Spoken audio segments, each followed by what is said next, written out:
What's up, Hey. guys? Welcome back over to Zoom.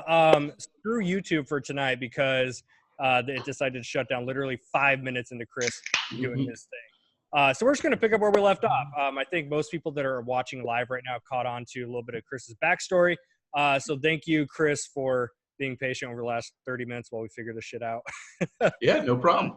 Floor is all yours, my friend. Let's talk Amazon FBA, traveling, all that fun stuff. Yeah, so one of the things, I think we were cut off at this point, so I'm going to reiterate one thing. One of the things that has always been important to me when I've worked, whether it's been working for myself or working for somebody else, is that I want what I want, and I think that as a proud millennial, one of the things that they say about millennials is millennials will sometimes take less money to have more freedom or have more of something else in a job. And that concept is really inviting to me. You read the 4-Hour Work Week, and a lot of people don't get it, that what you're trying to do is do lifestyle design. And I've always wanted to be able to travel. When I was a kid, I didn't travel a lot. Up until the time I was about 18 years old, actually up until the time I was maybe within the last 4 years, I had only ever been to New York, Delaware, New Jersey, Pennsylvania, and Maryland. So like 6 states, okay? Since then, I've been to like 30 states, driving all over the place or flying all over the place. In fact, in case you guys miss it, the reason that I'm here at my mom's house instead of my usual studio is I'm doing laundry because I'm flying out tomorrow to go and see Gabby, and we're in Minnesota. We're going to Minneapolis, and then we're driving to Chicago and Wisconsin. So that's going to be just a really awesome trip, and I'm super excited about it. Now, I'm not going to be driving on this trip, but I will be flying. So, Charles, what do you have you and Trista done any travel shopping? I mean, we've done the typical like go out of town for the day, but we have yet, and this is why I'm excited to kind of pick your brain on this stuff too. We haven't gone out and done like an overnight trip specifically for sourcing. If I have, it's been for eBay stuff, especially down when we were down in Denver for Rocky Mountain. I was down there doing Facebook Marketplace and swiping up Logitech Harmony remotes and TI-84 calculators. And I put them in my bag and I brought them back home with me for eBay. But as far as doing an FBA shipment, I haven't done any while I've been traveling. Okay. So the important thing is where I live, where this kind of came from was really a place of necessity. So where I live is the middle of nowhere, Pennsylvania. Charles, I think you live in the middle of nowhere, Oregon, correct? Yep. Okay. So the problem is that, I start going and I'm doing like all RA, and next thing you know, I've gone to Walmart like 4 times this week, and there's nothing at Walmart anymore. And I've gone to all the Walmarts, and I've gone to all the Targets and all the Kohl's and all the Toys R Us's back when that was a thing that you could do. Okay. Womp, womp, womp. Oh, I'll make a lot of Toys R Us jokes and Kmart. So next thing you know, I was like out of inventory. Now at the time, I'm going to give you guys a timeline of my sourcing vehicles. I was driving a 2002 Chevy Cavalier coupe. Yeah, a coupe. It was little. It was tiny. Now it was a great car, but it was a little thing. And I ended up actually taking the front seats out, or the seats out of it, so I could fit more inventory in, which I then found out was illegal to do in Pennsylvania. I found that out, unfortunately. So now so I was driving, and what I would do is I would drive out to Pittsburgh, which is 2 hours away. Is there anybody here from Pittsburgh? What? Pittsburgh represent? And I would go out to Pittsburgh, and I would be like, oh, there's way more stuff to buy. So I would go out there, and I would like leave in the morning. I'd drive out, fill my car, drive home at night, prep the next day. And that was kind of the cycle that I did for a while. It actually worked really well for me. Then I had an unfortunate issue with a fuel pump in my car that I could never, for some reason, get fixed. So what I ended up having to do was I bought a new car, and what I ended up buying. Am I frozen? You're good on my end. Okay, so it says that it's not responding, but I don't know why it wouldn't be responding. So as long as, tell me if I freeze up, Charles. You breaking shit everywhere you go tonight. I know. I don't know what it is. It's too much knowledge. Here, yeah, oh, that's never been my problem. So anyway, what I did was I bought a Volkswagen Passat, okay? So standard dad car, okay? And now I had a lot more inventory that I could pick up. So then I started to stay overnight. And that was when just stuff really exploded for me. Charles, can you hear me still? Yep, you're golden. I don't know why that, because it said, I need to reset something. I will be right back in. Yeah, go for it.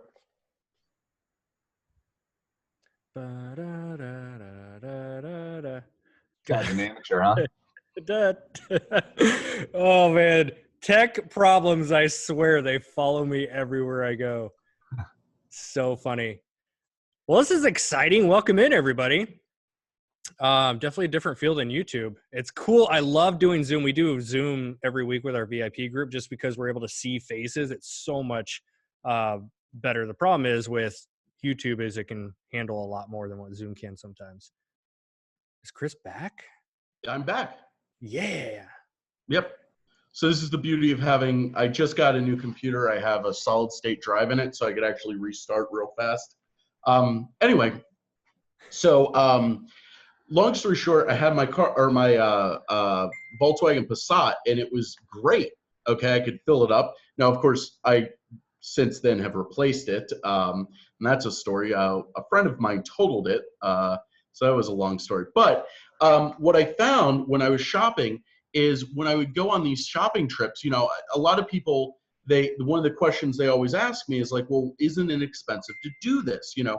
And I have a long, actually, like a thing that I've written out about this. So what I always do when I do a shopping trip, whether I'm driving, the last actual shopping trip I did, it's funny that people in this, people are in this chat right now, was I drove from where I am in central Pennsylvania. I drove to Philly.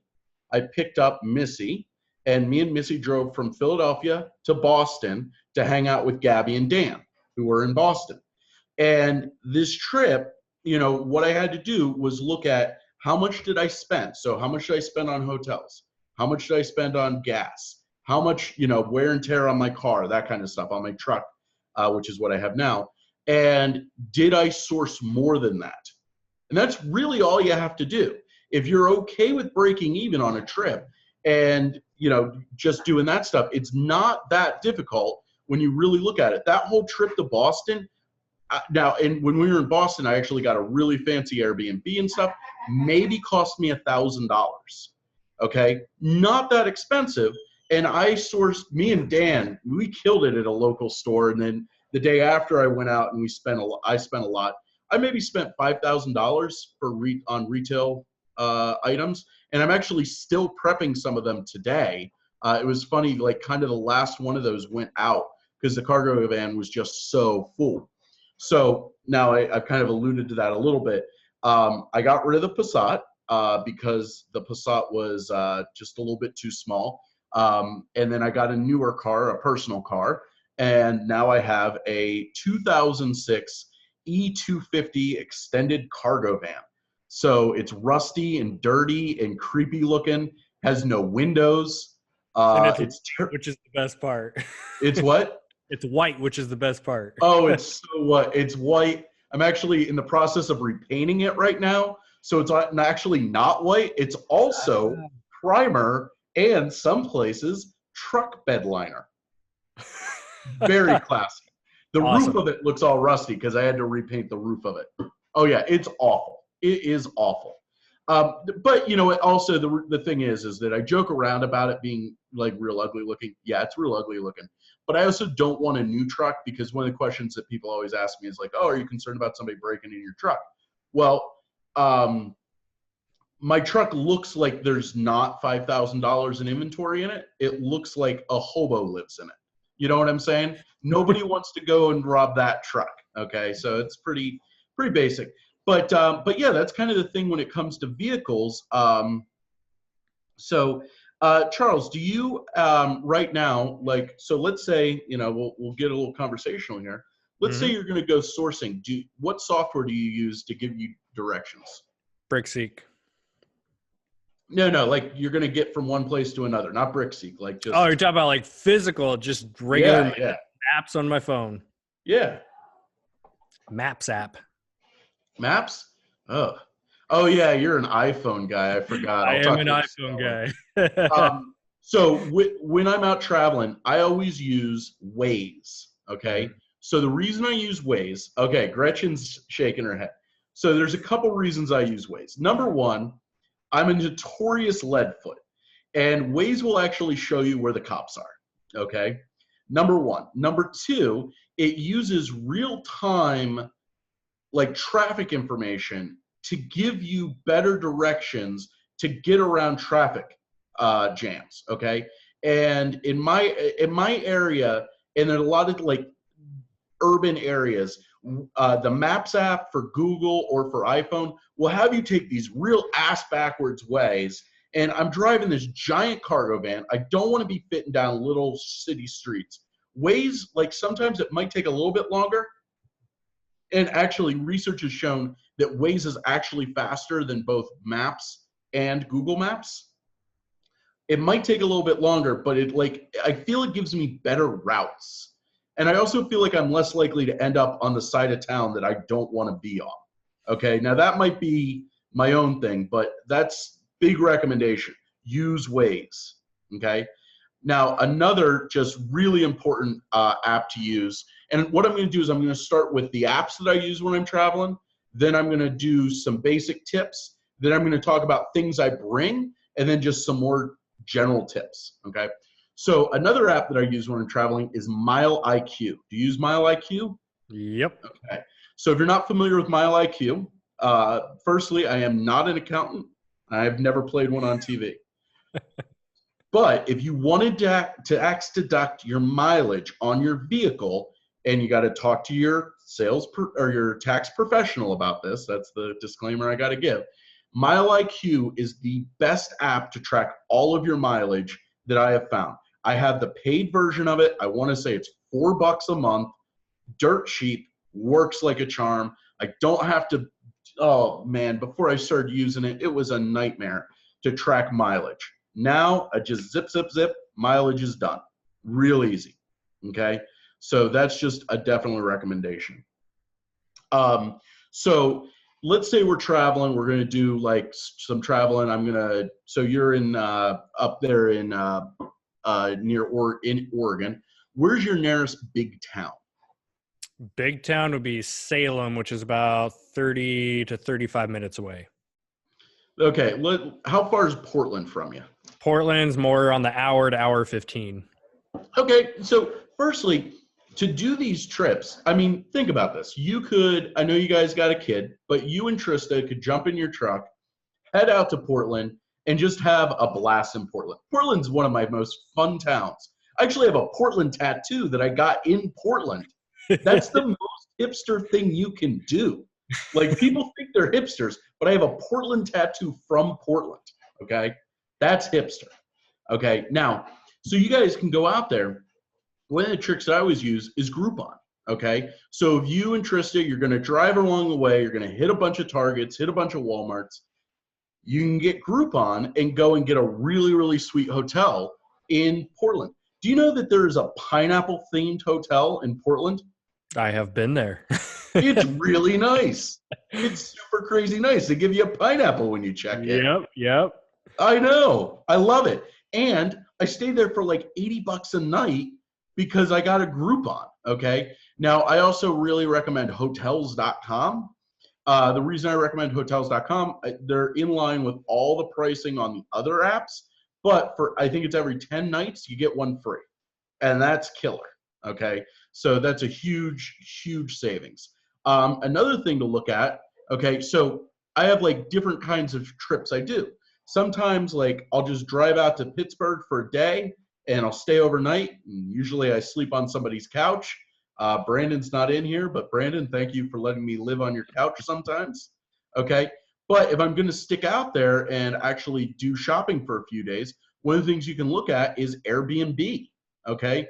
Me and Jameson actually have gone and done Airbnbs in Pennsylvania and done shopping or done prepping out of an Airbnb. It was actually kind of funny. We got the cops called on us because at the end of the day with the Airbnb, we were loading like boxes into my cargo van, and somebody called the cops and was like, "Hey, that's a little suspicious." And I would have to agree that that was a little bit suspicious. The cops were real cool though, so it wasn't a big deal. But you know, but that's kind of the thing you gotta look at. You know, you want to keep your costs down. So the big thing that you need to do is, this is the question that everybody always asks me is, do you prep on the road? Okay, and this is the decision you need to make. So personally, no, I don't prep on the road. I hate to do prep. I have employees that do prep for me. So that's also why I have a big truck, okay? Because I don't need to prep if I don't fill the truck, right? You know, that makes sense.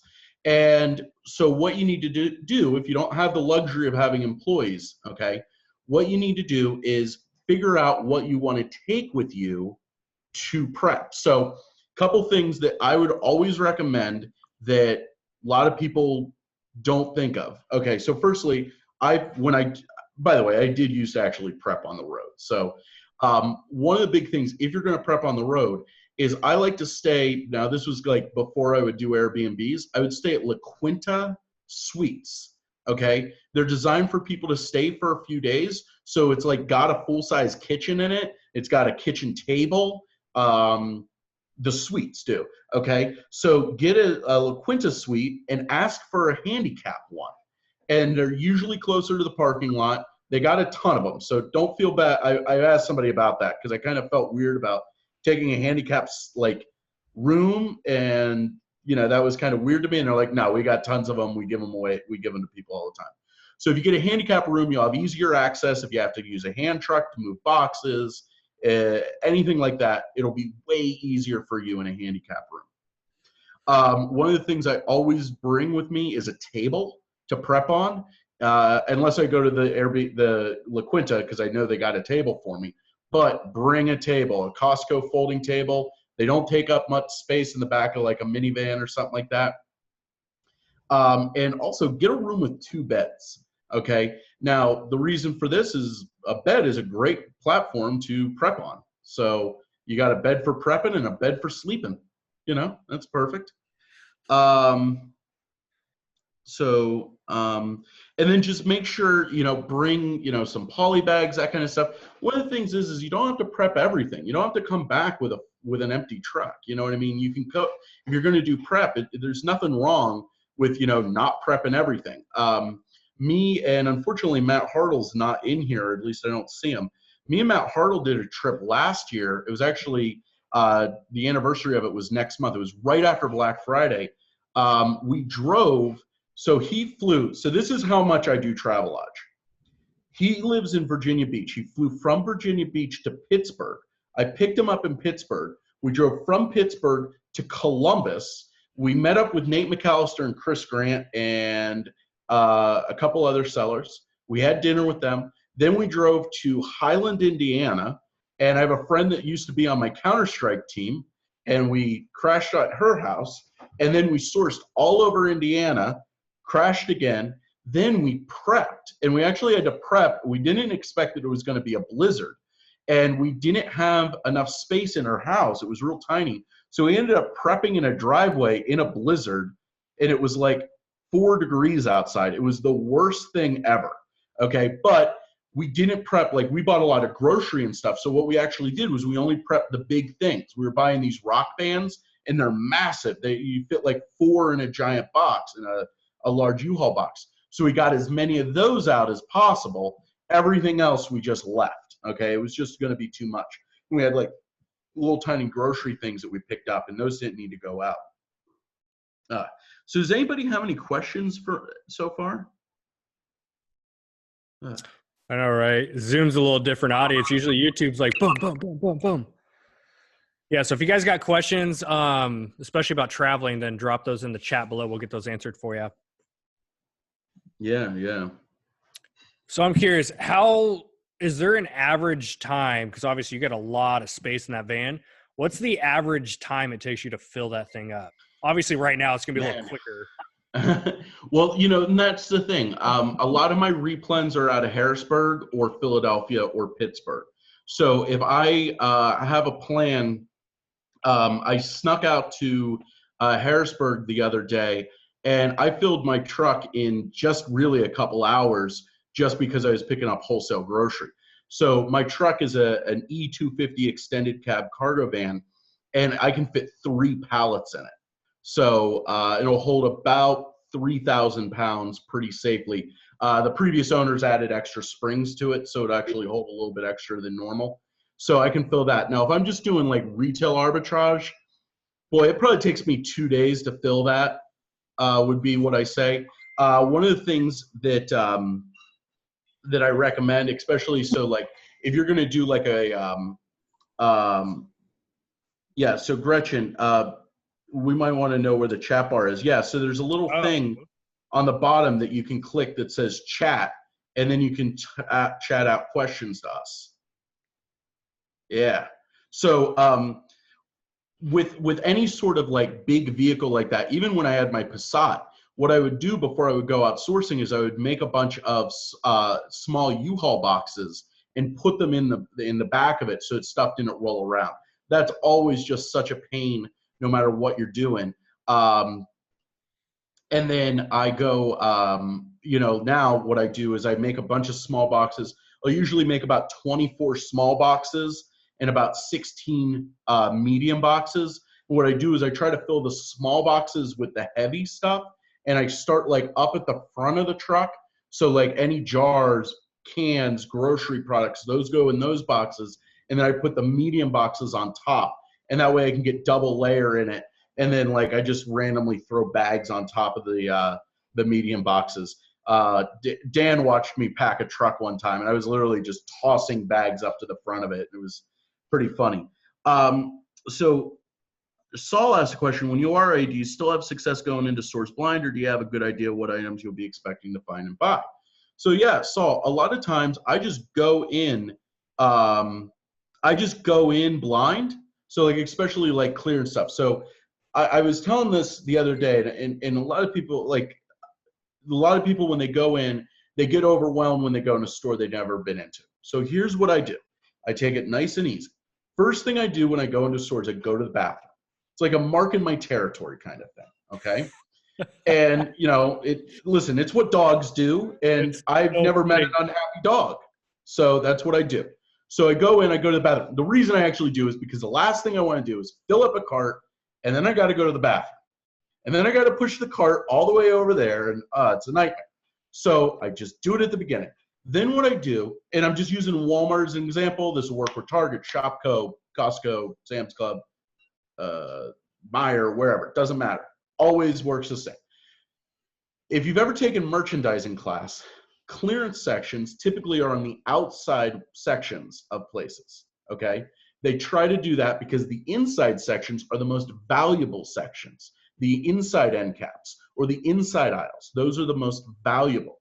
So first thing I do after I pee is I go and I walk around the entire store. Now, if I'm in a Walmart, I'm not going to walk through grocery. I don't buy grocery from Walmart. I skip the clothes section. But if you really look at a Walmart, I just cut, 2/3 of the whole store out just by skipping those sections. Shoes, pets, all that stuff. I do actually check pets. So if I just go around the outside, that's how I see most of the clearance sections. Now, what I like to look for is is there like a clearance section with like balloons and stuff like that? And I go there, I'll very typically start my direction, go that way. The reason is once you're in that section, one of the tricks that I found is that most Walmarts have a dedicated clearance section, and you'll see the sections that are in that section. So sometimes you'll go to this section, you'll see grocery products, and you'll see HPC, and then you'll see toys. But you won't see pets, and you won't see video games, and you won't see electronics. So what that tells me, I'll scan that whole section. What that tells me is that those sections have their own clearance aisle. So then I go to those aisles. Okay, so if I go to the clearance section and I find toys and health and personal care and grocery and pets, but I don't find electronics and video games, I scan everything, I take what I want, and then I go to electronics. Pretty easy. But still going on the outside, because every now and then you'll see, oh, there's an automotive clearance section. Oh, there's a table of clearance for some reason. You know what I mean? You just never know what you find on the outside of a Walmart. Okay, so that's the trick. Okay, and doing that, you know, I'm a verbose gentleman. I'm a gentleman of leisure. I'm built for leisure, not fitness, like Charles here. But I'm pretty quick. Okay, I can be in and out of a store that I've never been in about 30 minutes to an hour, and really feel like I've really done everything. Now, am I going through with a fine-tooth comb? No. But if I go in and like, you know, now if I go in and I'm like, oh, wow, this is an amazing clearance section after amazing clearance section, sure, I will spend hours in that store. I don't care, okay? But typically, I don't really spend too long in a store. I'm pretty in and out, okay? And I mean, you know, when you talk about like my style, a lot of people might know, like I sell a lot of bras. I sell a lot of women's clothing, okay? So like if I'm going to go to a Kohl's, I just go right to the women's clothing section, right to intimates. That's where I am, looking through bras, looking over at shoes, whatever. You know, like I don't go through the home sections. That's one of the things that you need to learn about, like or see about, like with Walmart, is if you look, most of their home section is private label. It's a Homestays brand or some variation of that brand, or it's like garbage cans or whatever. I don't want to sell that stuff. So like, you know, towels, I don't want to sell that, like all that stuff, like, so I can skip that whole section. And that's what, like, I make like these decisions that allow me to go through a Target or a Walmart really fast. Like the way Targets are set up, you typically have like two rows that are like hard walls. And then you have the, you can go around those walls and see all the clearance sections. And that's one of the things to learn. There's what's called in a store, there's called hard lines and soft lines. Okay, so different stores define that differently, but hard lines, in a lot of my experience, hard lines are things that are on hard floors, like the linoleum floor of a Target. Soft lines are the things on the soft floors, like the clothing, the shoes. So if you can, it's literally that easy. I never knew that. Now, some places might define that a little bit differently, okay? But that's something that like I've learned like with Target, so you can actually go to the hard lines area, which is what most people would be selling anyway, okay? Now, DJ Shadle, whatever, I might be mispronouncing that. So they're asking, I'm not going to assume that that's a boy's name. They're asking, am I only looking for clearance? So no, I mean, it depends on what time of year it is, and it depends on what I'm looking for. You know, at this time of the year, when I did that trip with Matt, we had a list that I had scanned, what was it? GameStop. And we're almost only hitting GameStops and Kohl's, okay? Because we just knew that that's where the items were. And then we were also hitting a bunch of Targets. So, you know, when we were doing this, like, if you're looking, you can make a buy list pretty easily and just like scoot, you know, from one store to another, especially if you're in a populated area. It's not that hard to do. Did I miss anything, Charles? Do you think I hope I'm doing good. No, you nailed it. I just want to reiterate what you just said there with making the buy list. This is my first year being really, really intentional. Last year I lucked out. I went deep on fingerlings. I called it early, and like Chris and I were talking about it on the cruise. I remember I'm like, oh yeah, I just flipped a couple hundred fingerlings. He's like, really? So I lucked out with that, but this is my first year being intentional, and especially a lot of it coming from like what I learned from you. And you and I have, you know, talked behind the scenes with some of them. So being intentional and creating those buy lists for yourself, and like that's how I've learned to become efficient instead of wasting 2 hours blindly scanning stuff in the store. If you go in with a buy list of even only like 3 to 5 items, but you hit every single store that you can, you're going to come out with a lot more profit than if you just blindly try to tackle a couple stores. Absolutely. And I mean, you know, I'll travel for sales, you know, so me and Dan, when very accidentally, I can't even take credit for this. We end up going into this store called Ocean State Job Lots, is really only in New England. Just randomly, they were having a 20% off sale. Everything in the store is 20% off. And, you know, if I would have known that, that would have been a perfect excuse to go up to Boston and hang out with Dan. But just so happened to be working that way. You know, Big Lots does their 20% off sale. If you want to go and you're a Big Lots person, go to Big Lots. Go hit up a bunch of Big Lots. It's not, you know, you can be looking for anything. Oh, and Gresham said, do I do 100% RA? No. Last year I was 100% RA. This year I'm probably about 50% RA and about 50% wholesale and private label right now. So, but I mean, RA is just so much fun. I love it. And you find that, have you noticed there really is no middle ground with RA? You either love it or you hate it. Those are like the two sides. I have not met anyone that's kind of middle ground yet. Yes, that is very true. Okay, very, very true. So let me give you a couple tips here for planning your route. Okay, so if you look at most major towns, okay, whatever your nearest major town is, Portland, I know this is true. Most of them have a ring of highways around them. Okay, so like it's the Beltway. Okay, the Columbus Beltway, the Richmond Beltway, Philadelphia Beltway. You don't want to go in the Beltway, okay? Very rarely do I do that unless I really have to, okay? If you stay on the outside, you're going to do way better, way less traffic. You're less likely to get stuck. Just, you know, unless I have an intentional need to go, I don't do it, okay? I just did a trip out to Baltimore. And, you know, so I did a trip, the way I did my trip to Baltimore, if you are familiar with Pennsylvania geography, I drove from Altoona to Harrisburg, stayed overnight in Harrisburg. It's only a 2-hour drive. Then I drove 2 hours from Harrisburg to Baltimore, shopped the whole way, had dinner with another FBA seller. And that drive was, I took about 6 hours to drive 2 hours. You know, I was hitting up a bunch of stores on my way. No particular thing that I was looking for, just going in and out of stores, scanning, finding stuff.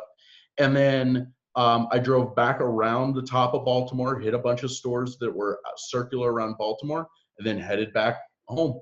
And I was gone one day. And that was, you know, and I spent a crap load of money. And it was funny. I actually ran into another FBA seller in one of the stores I was at. I hardly ever do that. He actually went out because he saw I had posted in Rockstars that I was going to Baltimore. So he went out to his local store to try to hit it before I did, and then I ran into him. And then I found out he was going the opposite direction of me, so I actually had already hit up his stores, and he had already hit the stores I was going to. So, but it was funny because we weren't buying the same thing, so it wouldn't have mattered anyway. That's such a good point, too. Like, so many people are afraid that if they see a seller going down an aisle, they're like, well, shit, it's already scanned. I can't go in there. People have different buying parameters, right? Like, you might be chill with doing 20%. I might want 50%. So we could walk down the same aisle and cherry pick a couple different items. Also, let me tell you a secret. Most people are lazy. That is it right there. Lazy. Yep. So I was actually, it was funny. So when I was in Portland, I went to my friend's synagogue was having a book sale. She's like, let's go to the book sale. And I hate book sales. So we go to the book sale and I go through, I start scanning stuff and somebody comes over and like, oh yeah, somebody already went through and scanned everything. He bought like a couple hundred books. So I'm like, huh, that's kind of weird. So then, and he did, you know, but what I found was he didn't scan anything that didn't have a UPC. So there were tons because this was like a higher end, it was a synagogue in a rich area. There were a lot of like doctors and lawyer textbooks and law reference books, but they didn't have dust jackets. So then I just went in and I searched the ISBNs and I bought a whole bunch of books and mailed them back to myself. So that was a good strategy. Chris, can I tag along when you come back to Boston? Well, Dan's my Boston guy, so we'll have to figure out something. I don't know when I'm going to be in Boston next, but we'll figure it out. But, you know, and that's the thing, like, you know, using like that book sale, you know, that's like the perfect example, because keep in mind, if you fly somewhere, like in theory, depending on how creative your accountant is willing to get, in theory, I could fly to Portland, stay in a nice hotel, go to a bookstore or book sale at a synagogue, and then just run around Portland for a few days and then fly back home. You could really, in theory, deduct that entire trip, like pretty successfully. One of the things that I recommend is to check less populated areas. So although I live in a less populated area, you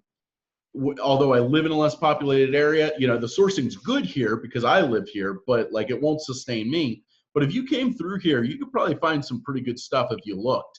So that's just a good thing to look for. You know, less populated area, less likely that people are out to source. You know, it's a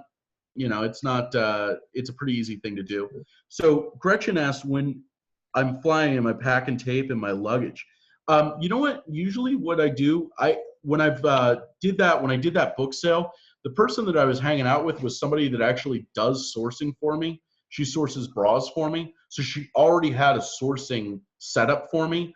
But typically I would not fly with tape just because tape's real cheap. Okay. And most places, they'll have like 1 hour. We actually did this when we were in Vegas a couple years ago. We went sourcing and we didn't have anything.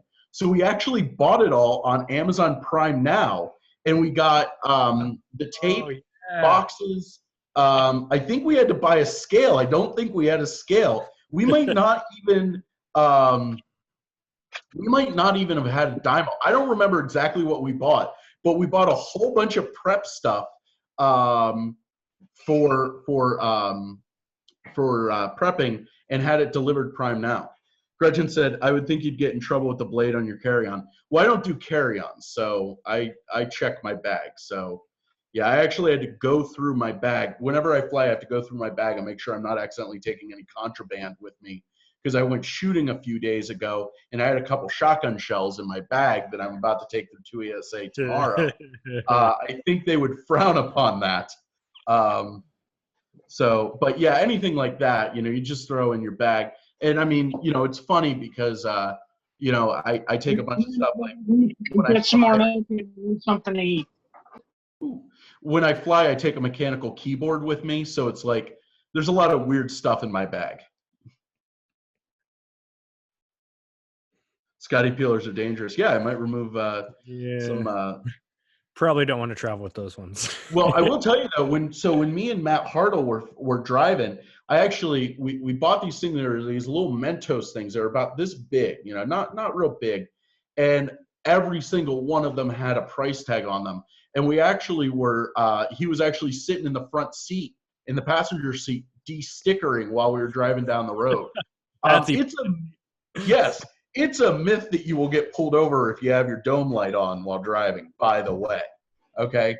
And another really useful item that a lot of people don't realize, if you have a bigger truck or a bigger car or a bigger truck, or even a car with a big trunk, is those little light switches that are battery operated that you stick on stuff. They got like Velcro on them, and they got like the lights on either side, and they got the thing. There was like, they used to call them light angels, where you'd poke it and then it would turn on. Those things are so handy. I have a bunch of them all over my truck. And I just, whenever I need light somewhere, I just turn one on. They're battery operated. You pop a 9-volt in, and that's it. I just picture like 20 of them around your dashboard. Well, I actually have, I just installed a 12-volt system. I'm doing laundry right now. My mom just put a load in took a load out of the dryer, and my headphones went through. They're nice and warm. We'll see how resistant they are. Oh, I'm missing an earbud. I'm missing one of the ears. Oh no. But I got another set, so. So for my truck, I went online and I bought a 12-volt string of LED lights. It's like 20 feet long, and it goes all the way around the inside of my truck, and then I have a little switch on it, and I have it plugged into one of the cigarette lighters. Nice. So pretty easy to do. And one of the big things I would recommend take with you, and this is on my list of stuff to bring, is one of the problems, the killer is running out of battery. Okay, it's a killer. So I don't have, do I have, I think I have it right here. So I always, whenever I go outsourcing, I have a giant battery pack with me. And this is just a RAV Power. This is a 27,000 milliamp hour battery pack. That'll charge a phone like an iPhone, I don't know, a bunch of times. And it's small enough, it will fit in your pocket. Really excellent. And then I get fast chargers off Amazon, the kind that plug into your cigarette lighter.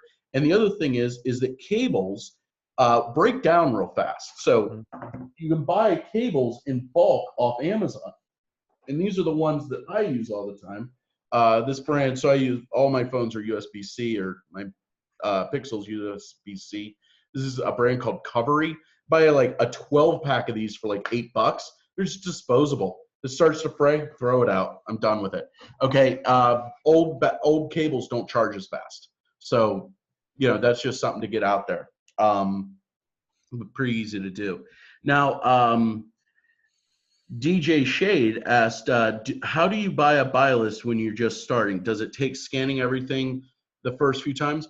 Well, I mean, like, what you need to look at is, like, is there a sale going on? So, like, let's say, I don't know, what's a good sale? Okay, Target just did a sale for 20% off all their toys. Good sale. So I went and I was hitting all the Targets I could, and I was buying out all the clearance sections. So what I'm doing is I'm just starting to get familiar with what's on clearance. So once I go in and I see, like, oh, this is a good product, this is a good product, and I remember, oh, I bought that at the last store for $5. Here it is at this store for $5. I just grab it. You know what I mean? I always scan everything, just because I actually have bad memory. But, you know, just, you know, that's when you start to build up speed. So the first couple stores you go into are going to always be your slowest. But when I went out and did a loop out to Pittsburgh. This was like last Tuesday or Monday or something like that. You know, the first couple stores, it was a little slow. But then I was just running in and out. I was getting like 4 and 5 carts out of stores. I also do a lot with where I'll go on and like do tactical arbitrage.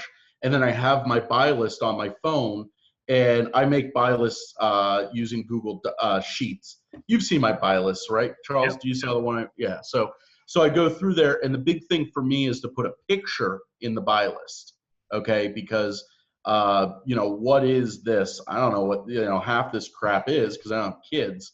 But if I have a picture of it, I can pretty accurately figure out what that is. So you want to look at like what your sales are. You know, some places just all of a sudden they'll just do a clearance sale. GameStop just did a clearance sale for all their clearance being half off. Okay, so once you start to find a couple items, you know, you build steam real fast, and next thing you know, you're going along. However, the frustration is that if you scan an item that you had seen before and not scanned, and it's super profitable, then you're like, oh crap, I walked by like a dozen of those. I did that last year with an item that was like $100 profit, and I was like, oh, I left like 20 of those behind. That's the worst. Yeah, so Michael asked, do you just walk into local stores and source, or is there an indicator that turns you off or on to a store? I mean, it depends. I like clean stores. Like, that's kind of a thing. I don't like dirty stores because typically then I find that the boxes are damaged for everything. So I don't want to have to like go and find nice items and then be like, oh crap, this box is bad. Hate that. So, you know, like I know my local stores that are filthy. I know my local stores that are nice and spick and span. So for the most part, I will just kind of go in there. You know, there's some stores like with Walmarts, you know, if you know a Walmart, you know, I know which Walmarts have the good clearance local to me. I know which Walmarts don't have the good clearance.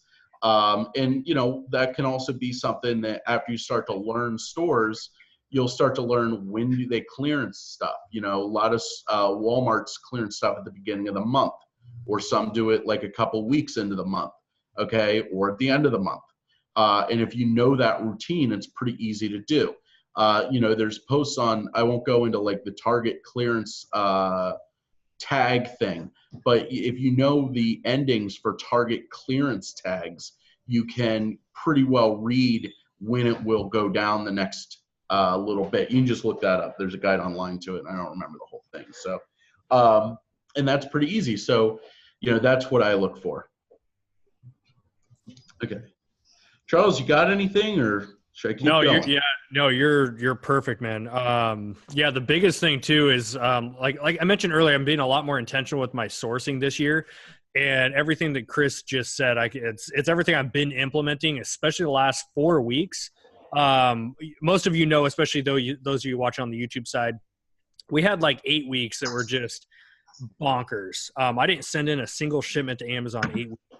And the last 4 weeks, I've sent out a ton just because Amazon is like my game right now. It's all I'm focusing on. Nice. So going into stores consistently is going to be how you're able to build a lot of your. Let me mute a line here. All right. No, I'm sorry. That was me. Oh, no, you're fine. We had another one. So the consistency has probably been the biggest game changer I've implemented this year. Instead of just going into one Target or one Walmart, one Kohl's just one time and then not going for a few weeks, that was a big mistake I made last year. This year, I'm going in like 3 times a week to the same stores, and I'm seeing when new stuff comes out, when the new clearance hits, I'm like the first eyeballs on it. And I think that's going to make a big difference in the business side this year.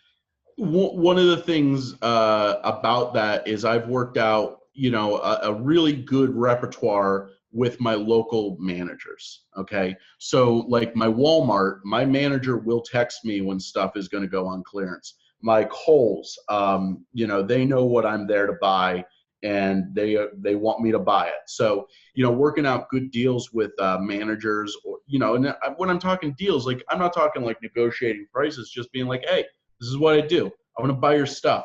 I'm going to sell it online. Let's make magic. You want to sell stuff? I want to buy stuff. This is not hard. Okay. Yep. Like people overthink this, like that you need to offer value. Well, your value is money, and their value to you is inventory. So you're actually right on the same page. You don't need to do more. Doing more is useless. Now, good night, Andre. Andre. Okay. So Crystal said, are you finding these sales by email or just walking in all the time? Yeah, I mean, email lists are really good. I have an email that's just for email lists. Okay. So I just signed up for like the Target email list, the Walmart email list, all these email lists, and I just get an email. I get 1 million emails from it. But, that's what's helpful. I look on weekly circulars a lot. Especially Walmart doesn't really have a lot of sales. I mean, they do, but they don't. Not that great. But like Target's always got something on sale, or Kohl's is always doing sales and stuff like that. So, that's pretty easy to do. And you don't need to be master of every store. There's no problem with focusing and just having one store that you're really good at. That is so true. We had one store last year that produced over half of the RA sales that we had. One store alone. And that came with a manager connection like you talked about. I just talked to my manager today, one of my connections. And I asked him straight out, if I give you UPCs, can you place case pack orders for me? And he's like, absolutely. Rob asked, do I shop the TJX brands? I don't as much anymore, just simply because it hasn't really been worth it for me. I'm focused a lot in grocery right now, and so TJ Maxx hasn't been a big thing for me. Another thing that, not a Travelodge trip, but just a general tip, is consistency. A lot of people are just not consistent in their inventory. And my goal every week is 50 boxes out the door of inventory, each 50 pounds. So 2,500 pounds every day, every week out the door. Today we shipped out 68 boxes. Okay. And this was our first shipment for the week. Okay. And that's just, that's what you need to do. Okay. And consistency.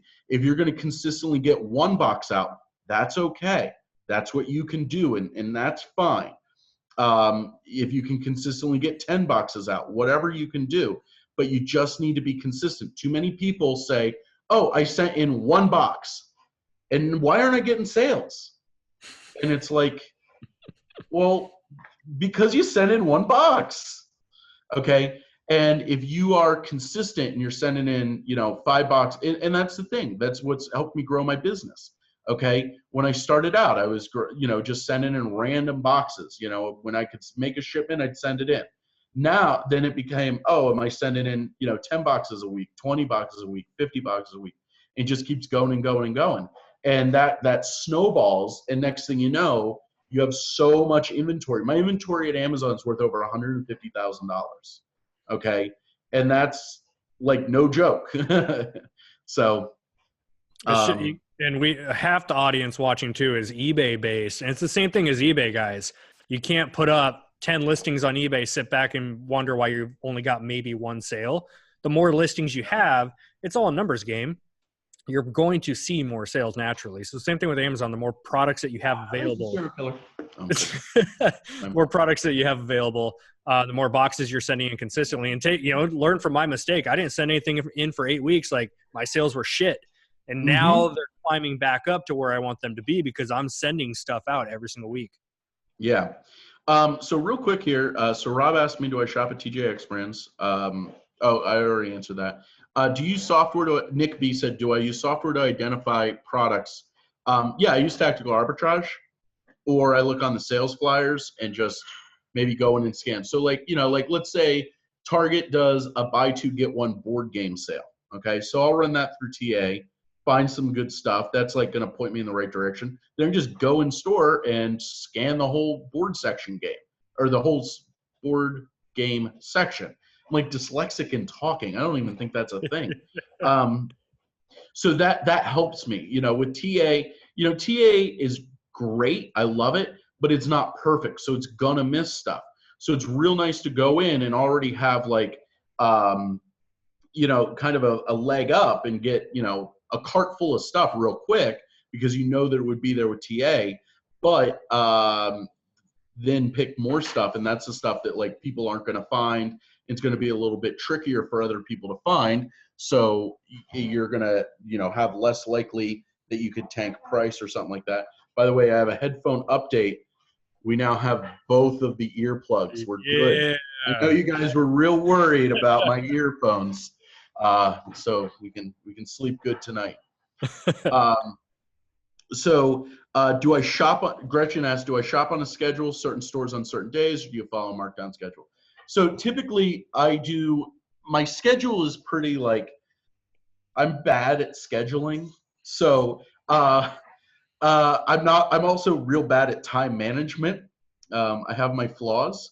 So, what I do typically is the Friday, I work on a 2-week rotation, and I get paid by Amazon on Friday. So next Friday, I get my money from Amazon. So first thing I do on Monday is I go through all my replens and see what I need to reorder to get delivered. Those are my top priority. Then I look at where I am money-wise. Sometimes at that point, I'm out of money. Okay, I've paid my employees, I've paid my bills, I bought my inventory, I'm done. Okay, now that doesn't happen often. Okay, it's like when certain replens align together that I have to order them. But then if I have money left over, then it's like, okay, time to go and go shopping. One of the things that people forget about the velocity of getting money from Amazon is when you get money every 2 weeks, the best time to get the money back out is right after you get it. Okay, so if you could on Friday get paid and by Monday have a shipment ready to go out the door that was that payment, that means that by the next payout, you may already be selling things off that payout. You're making your money back as fast as possible. That's the maximum speed that you can do if you have bi-weekly payouts. Okay, it compounds the fastest. Now, if you wait until the end of it, you're not going to go as fast. You only get 20. So, you get 26 payouts in a year. Okay. Well, if you go like that, you're really only, you may as well get 13 payouts. Okay, so it's not as efficient. And that's one of the big things that really started growing my business was to spend money as fast as possible. Rob asked me, what's the most common box size dimension? For me, because I do mostly grocery, it's 12 by 12 by 16. I use Lowe's heavy-duty small boxes. When I get to my new warehouse, which if you guys did not catch earlier, I got the keys to my new 200,000 square foot warehouse today. I will be going tomorrow and taking over my first shipment of stuff. So, and for people that don't know, 200,000 square feet is 4 football fields indoors. It's beautiful. So I'm starting there tomorrow. But the thing is that with that, I'm going to be able to order pallets of boxes. So I'm just going to order from Uline. If you're looking at buying boxes, another place to look is WB Mason. So WB Mason's website is very, very expensive. But if you go through a sales rep local to you, they will give you a discount. My sales rep gives me a 20 to 50% discount on everything I buy off the website. Now, your mileage may vary, but they also deliver for free. You know, that's pretty sweet. Daniel says, as a new seller, there seems to be a lot of talk about Amazon suspensions. Is this a threat I need to be concerned with as a new seller? Well, yes, you do. So the biggest key to not getting suspended is know the Amazon rules, okay? I see all the time people say, I got suspended, I don't know why. Okay, well, what were you selling? Well, I was doing drop shipping from Walmart.com. Well, there you go. Yep. There you go. There wasn't no reason. There was a big reason. So one of the things that you need to do, and is your responsibility, okay, is to understand and familiarize yourself with the Amazon terms of service. If you have questions that you do not understand or items that don't make sense to you, which will be a lot if you read it right, actually, ask somebody. But like you'll see people all the time, they're like, oh, what grade should I grade this book? That is the dumbest question you can ask, because if you search book grade on Amazon, it'll tell you.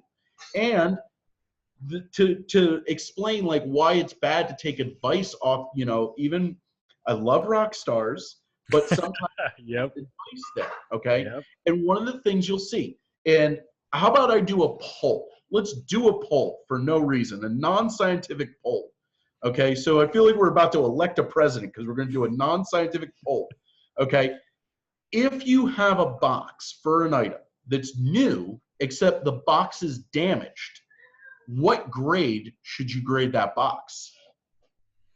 What do you guys think? Let's put it to the gallery, and then I'll come back. I'll answer the rest of the questions, and we'll answer it. Okay, are you using discounted gift cards? Yes, I use Raise all the time. SK Packs, is your Bolo Groups items list online items or physical stores or both? It's both. I just shared a whole bunch of stuff that was in-store only, but then eBay, or I don't know why I'm reading this while I'm talking. I would be a terrible newscaster because I would read anything on a teleprompter, and that would get me fired because somebody would mess with me because I'm pretty fun to mess with. And you would hold character too, is the good part. Oh yes, I would Ron Burgundy the hell out of it.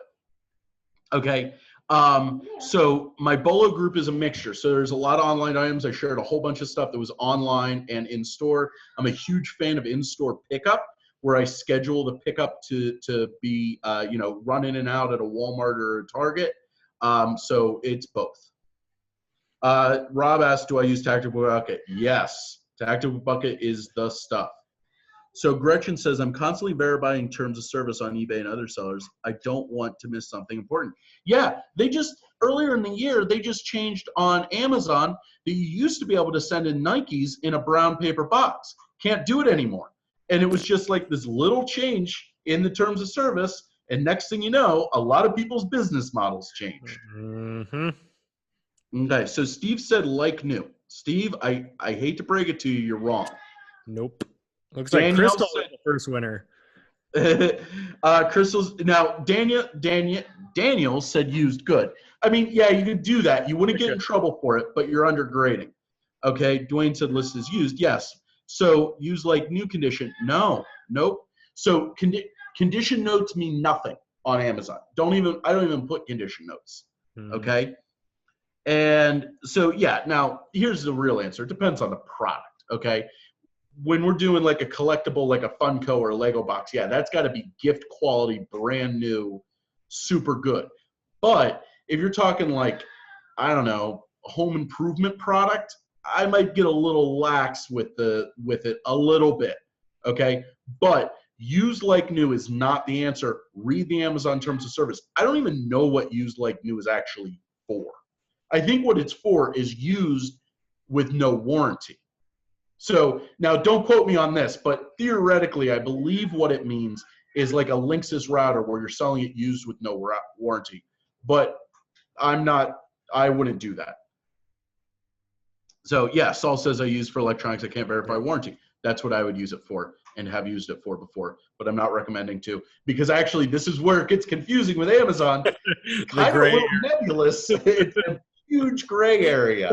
And I don't want to give somebody bad advice and then like a week later you message me and you're like, hey, I got suspended because you gave bad advice. So, but that's the thing. You know, so that's where I'm at. Okay. So, but also like with books is where I see that, and that's real annoying to me because people will be like, well, I have a brand new book, but somebody highlighted it. What condition should I write it as? Well, there's only one that fits, and I think it's good. I haven't graded a book in forever. So let me give you a couple more little tips here while we're going through. And thanks for everybody for playing the game, playing along. Actually, a lot more people got it right than I was expecting. Okay. So first thing that I do is big tip. And Charles, you're going to be proud of me. I've been doing a diet, been working on losing weight. I'm down about 25 pounds from where I started. I need to lose more weight, but I'm feeling good. Okay. When you're traveling, instead of stopping for fast food, stop at grocery stores. Okay. So number one, you can source at grocery stores. I've walked into grocery stores and they got like a little clearance section. And then I walked into a grocery store one time, bought like 100 bags of like coffee that was like 1 pound bags of Starbucks coffee. They were like 8,000 rank or something like that. It was crazy. And I just stopped in there to grab lunch. Okay. Most decent grocery stores now, including Walmart. Walmart does this. So I would count Walmart as a grocery store in this aspect. They got like takeaway food. They got hot food. You know, you can get a really good dinner at a Wegmans. Like really, a really good dinner at a Wegmans. You guys have Wegmans out there? We do not, and that is a hilarious store name. You don't have Wegmans? No, I've never heard of that in my life. Oh, it's the best. Okay, but like you could go to Trader Joe's. I like to keep it classy, so I go to a nice grocery store. But like even out here, we got Giant Eagle, which I know you've never heard of if you've never heard of Wegmans. But go to grocery stores and get food there. Okay, whatever your local chain is, they'll have hot food for you.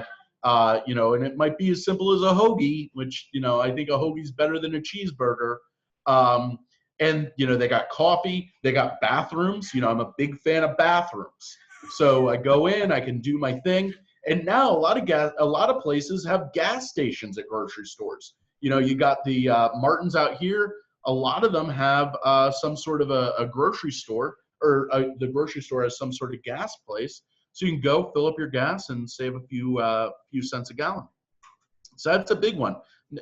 Way healthier food. Way healthier. That's the biggest thing too. Like that gets into the realm of like where I'm super passionate about is like the health and fitness realm, especially in this business when you're sourcing. It is extremely exhausting. Even though we love it, it's so tiring to drive around and shop. But yeah. And you've probably seen it too, it being down 25 pounds, you probably can go way longer now than you could 25 pounds ago, right? Gretchen, you're either going to fall in love with me right now, or you're going to be totally disgusted by me. I have gone to a Walmart, not wanting to go, you know, nice summer night, been super hungry. I'm doing low carb.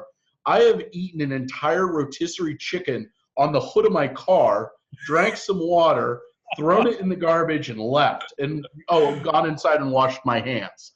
Okay. So like a monster. Okay. I'm just going to come in and say that I have also eaten an entire rotisserie chicken. On the hood not of on the car? hood of my car, but I've eaten the whole thing. Well, I don't want to eat it in my car because then I'll get chicken in my car. You know? I mean, I have kids, so there's white. the hardest part of eating a rotisserie chicken is getting my pants back on after I have to take a shower. You know? But I mean, anything like that, that's way better. Eating a rotisserie chicken that's not a fried chicken is a very healthy thing to eat. Grab some vegetables, you know, like literally you can go and grab a rotisserie chicken and some broccoli. Boom. You know, like that's a healthy dinner right there. Okay. And yeah, you're so right about just comfort. You know, my car, my driving around car is a nice car and it has a good stereo. My van, I installed a good stereo in it.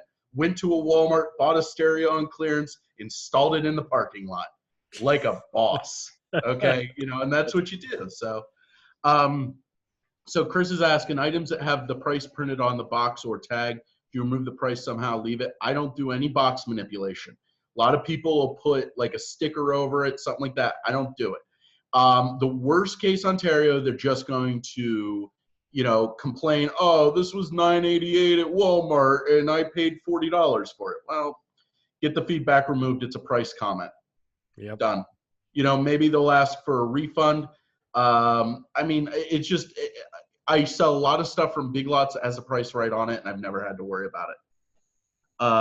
Rotisserie chicken's a jam. Wegmans is amazing. Yeah, we got Saul here. Saul's on the Wegmans train. Wegmans about, yeah, you guys love Wegmans, the Gucci of grocery stores.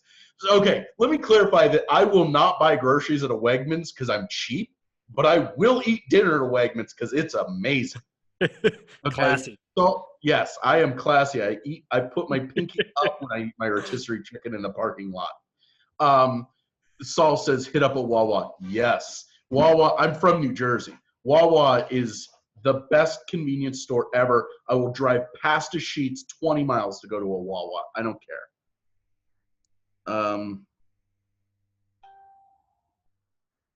So I don't know what a Hy-Vee is. What's a Hy-Vee? Is that like a grocery store? Never heard of that one either. Yeah. Grocery store. So Daniel's asking, is RA a better investment than OA when starting out? So this is the whole thing, and this is where you need to make decisions about your business and how your business can operate in the model that you're going to use. So living in this rural area, you know, I started out all RA, but then I really hit a wall real fast where I couldn't get past it because there wasn't enough. So that's why I started doing the traveling. But if you live in a rural area, OA might be better for you. Private label might be better for you. Wholesale might be better for you. So you need to make those decisions. But if you live in a super populated area, there might be RA sales all over the place that you're able to take advantage of. So you need to figure out your thing, you know, figure out your area. You know, there's some areas in this country that have such good liquidation grocery that I don't even know why you do online arbitrage. You can just go buy grocery by the pallets. So that's your thing. Now, one bit of advice though is that RA typically will be a faster money churn for you because you don't have to wait on shipping. Okay, you got the item in hand, it's out the door as fast as possible. Just one little thing. And some OA, you can't even get free shipping, right? They're going to charge you no matter what. Like I've got one of my seasonal replens, multiple phone calls, no matter how much I order, they won't do free shipping. But if I'm able to go pick it up in store, I can pick it up that same day, no shipping involved. Yep. Now, Chris is talking about the discounts on gas. So Chris Bond, you know Chris Bond, right, Charles? Mm-hmm. Yeah. He has a book about it called Gas Holes. And awesome. I know, he's the best. That's awesome. I do a lot with Martin's. I source Martin's a lot. Martin's and Giant Eagle are the same brand out here. And they do a gas discount. And, you know, the structure on that is very good. You know, free turkeys, that kind of stuff. And, you know, and I mean, when it comes to like getting a free turkey, I mean, you know, you can donate it to somebody at your church. You know, a lot of churches or schools do the turkey drive thing. So it's real nice to do that, you know, if you're sourcing, because I'm spending like a few $1,000s a month there. So like my gas bill, my cargo van, that's the one thing I hate about my cargo van. It gets like 12-ish miles to the gallon, which isn't too bad, but it also has like a 40-gallon tank. So, I mean, it's like $120 to fill. Ooh, So it's nice it's nice though when you can get that down. dang. Gabrielle says, I've never heard of any of those stores, but I live in the middle of nowhere. Closest Walmart or any stores are at least an hour away from me. Yeah, Gabby, I know. And we know, Gabby. And Chris says, I live in Minneapolis. I actually get to hang out. I think I'm hanging out with Chris Thursday night.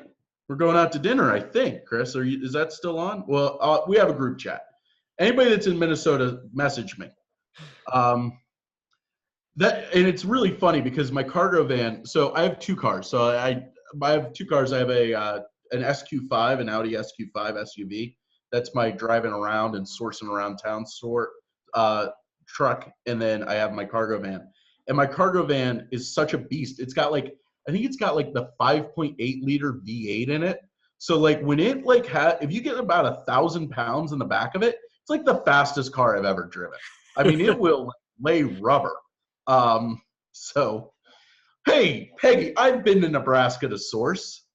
Wasn't there long. It was kind of terrible, but there's you know, we got a lot of people here. I want to tell you guys a real life thing that I did with Tyler, who's one of my best friends who I've met with through Amazon. We flew to Nebraska to watch the eclipse, watch the solar eclipse. So I think I flew to Lincoln. Oh man, I don't know where I flew to, but I flew, and then we hung out with a few other FBA sellers, and me, Scott Margolis, and Tyler Nelson, we stood in the middle of a field and watched the eclipse. It was life-changing. It was mesmerizing. And then we got in our truck and we drove home and sourced. We bought so much stuff on that trip. He has a full-size expedition. We're prepping on the road. We ran out of room in the expedition. We ended up having to rent a cargo trailer from U-Haul and drive it back with us. And it was full. Okay, it was crazy. We also went to what we believe to be the smallest Walmart in the country. It was like so tiny. It was like the size of it was the size of a TJ Maxx. It was a full-scale Walmart. That is the size that we have. That's so crazy. I'm an hour south of Portland, and my nearest Target is 45 minutes away. My nearest super Walmart, because my Walmart's so small, like you said, doesn't even have a grocery section. It's literally just like regular retail stuff. And so I have to drive. So when people, you get hit with this, I'm sure you do too. People are like, oh yeah, but it's time consuming. Like, no shit, I drive the same amount as everyone else. We're willing to put in the hours. Yeah, because now when I did that trip with Tyler, I did not source anything for myself because I was flying back.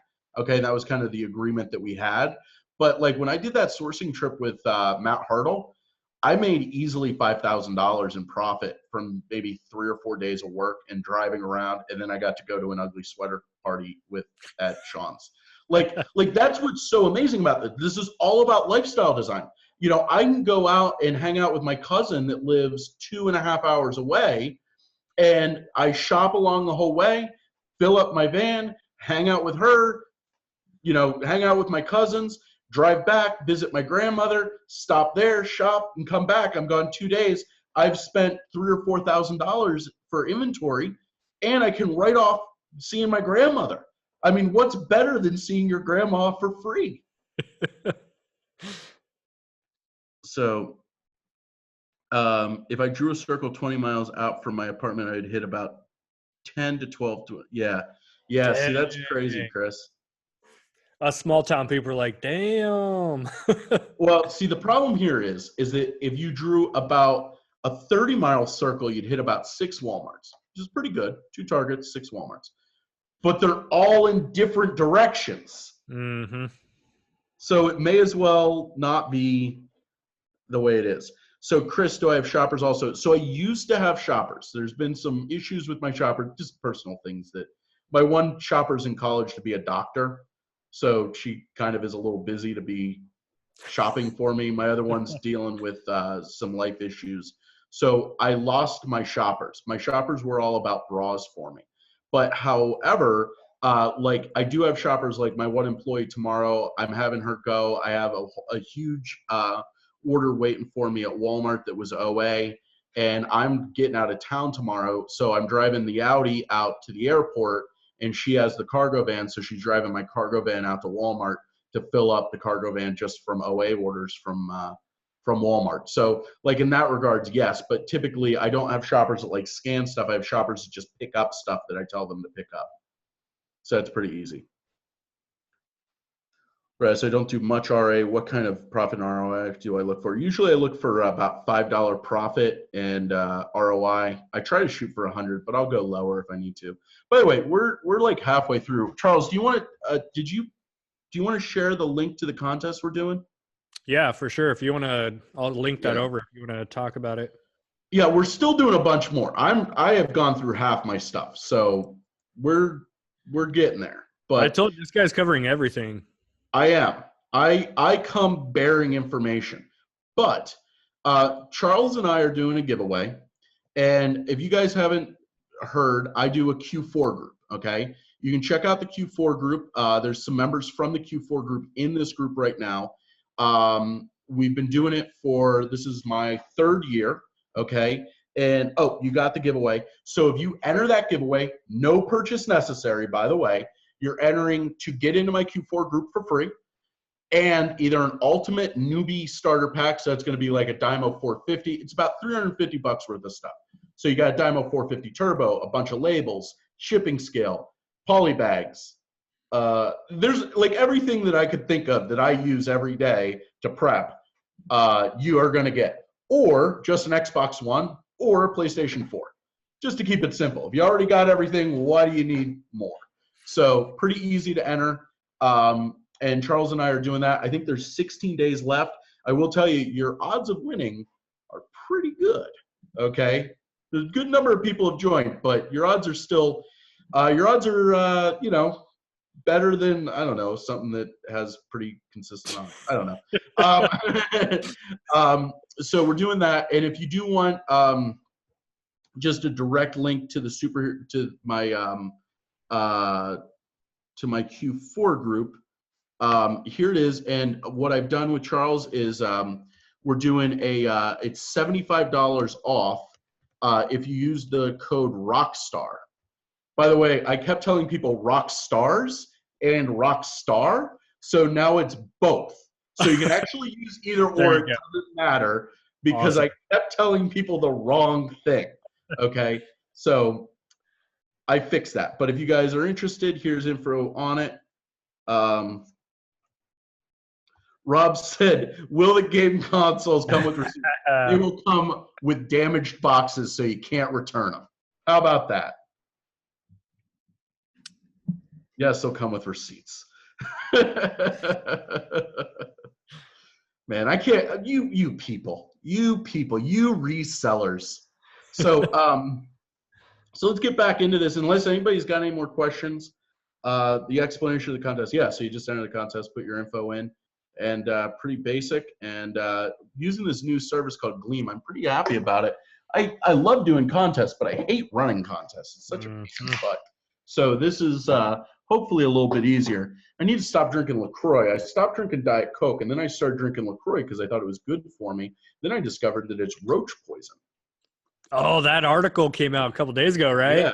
Yeah, I bet you that's a smear piece by Gretchen says it's a hoax. I wonder if it's like a smear piece by the bubbly people, which I also drink bubbly, by Neil Patrick Harris. But Neil Patrick Harris can do no wrong, so I don't think it's a hoax by Neil Patrick Harris. I don't know. Maybe they're trying to, there's actually, oh, they came out with a huge statement? Okay. They are good with vodka, I will attest. Also, a lime bubbly, now I like the lime bubbly better than the lime LaCroix, great with gin. I can second that one. And 0 carb.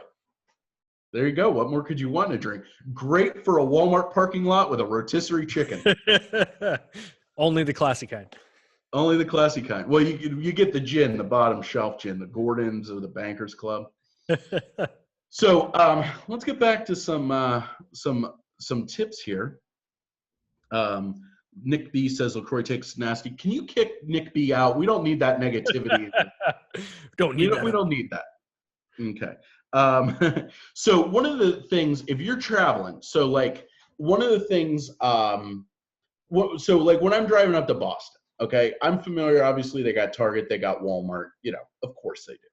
But they have different stores than what I have here. So one of the things that's a big tip when you're looking on Google in your area is to search generic terms for the places that you're looking for. So don't search Martin's grocery store, search grocery store, search liquidation store, search, you know, whatever you're looking for, whatever, you know, discount store, discount grocery store, department store, whatever. I mean, I can't think of any real categories other than that, but you know, look for that, and that will help you because like, you know, we have Meijer. If you don't know what a Meijer is, do you know what a, well, Charles, you probably know what Meijer is. But if you, I know what it is. We don't have one. yeah. So if you were to ever come out to like Ohio or Indiana, you might not know how amazing Meijer is. You might not know about Shopko. You might not know about any of those stores. But if you go in and you actually manually search like or I guess for Meijer, you'd search like department store or something like that, and it'll pull up. You know, and there's a lot of areas that will have chains that you've probably never heard of. I talk about Peebles sometimes. Total East Coast thing. I talk about Peebles and people are like, what is that? I've never heard of it. There's 500 Peebles stores across the country, and nobody's ever heard of this chain. Yeah, there's Nope. there's like 528 Peebles, Beals, and Stage. They're all the same brand. Nobody's ever heard of it. It's shocking. It's probably gonna go to a business now. I'm banned for life from Peebles. Have I ever told you that? Too much ordering, or no, I'm not like banned for life. Like I can't order online. Like it's trespassing if I walk into one. I've got to hear that one. Oh, okay. I did not hear about this one. Yeah, so let's talk about travel sourcing and milking a sale.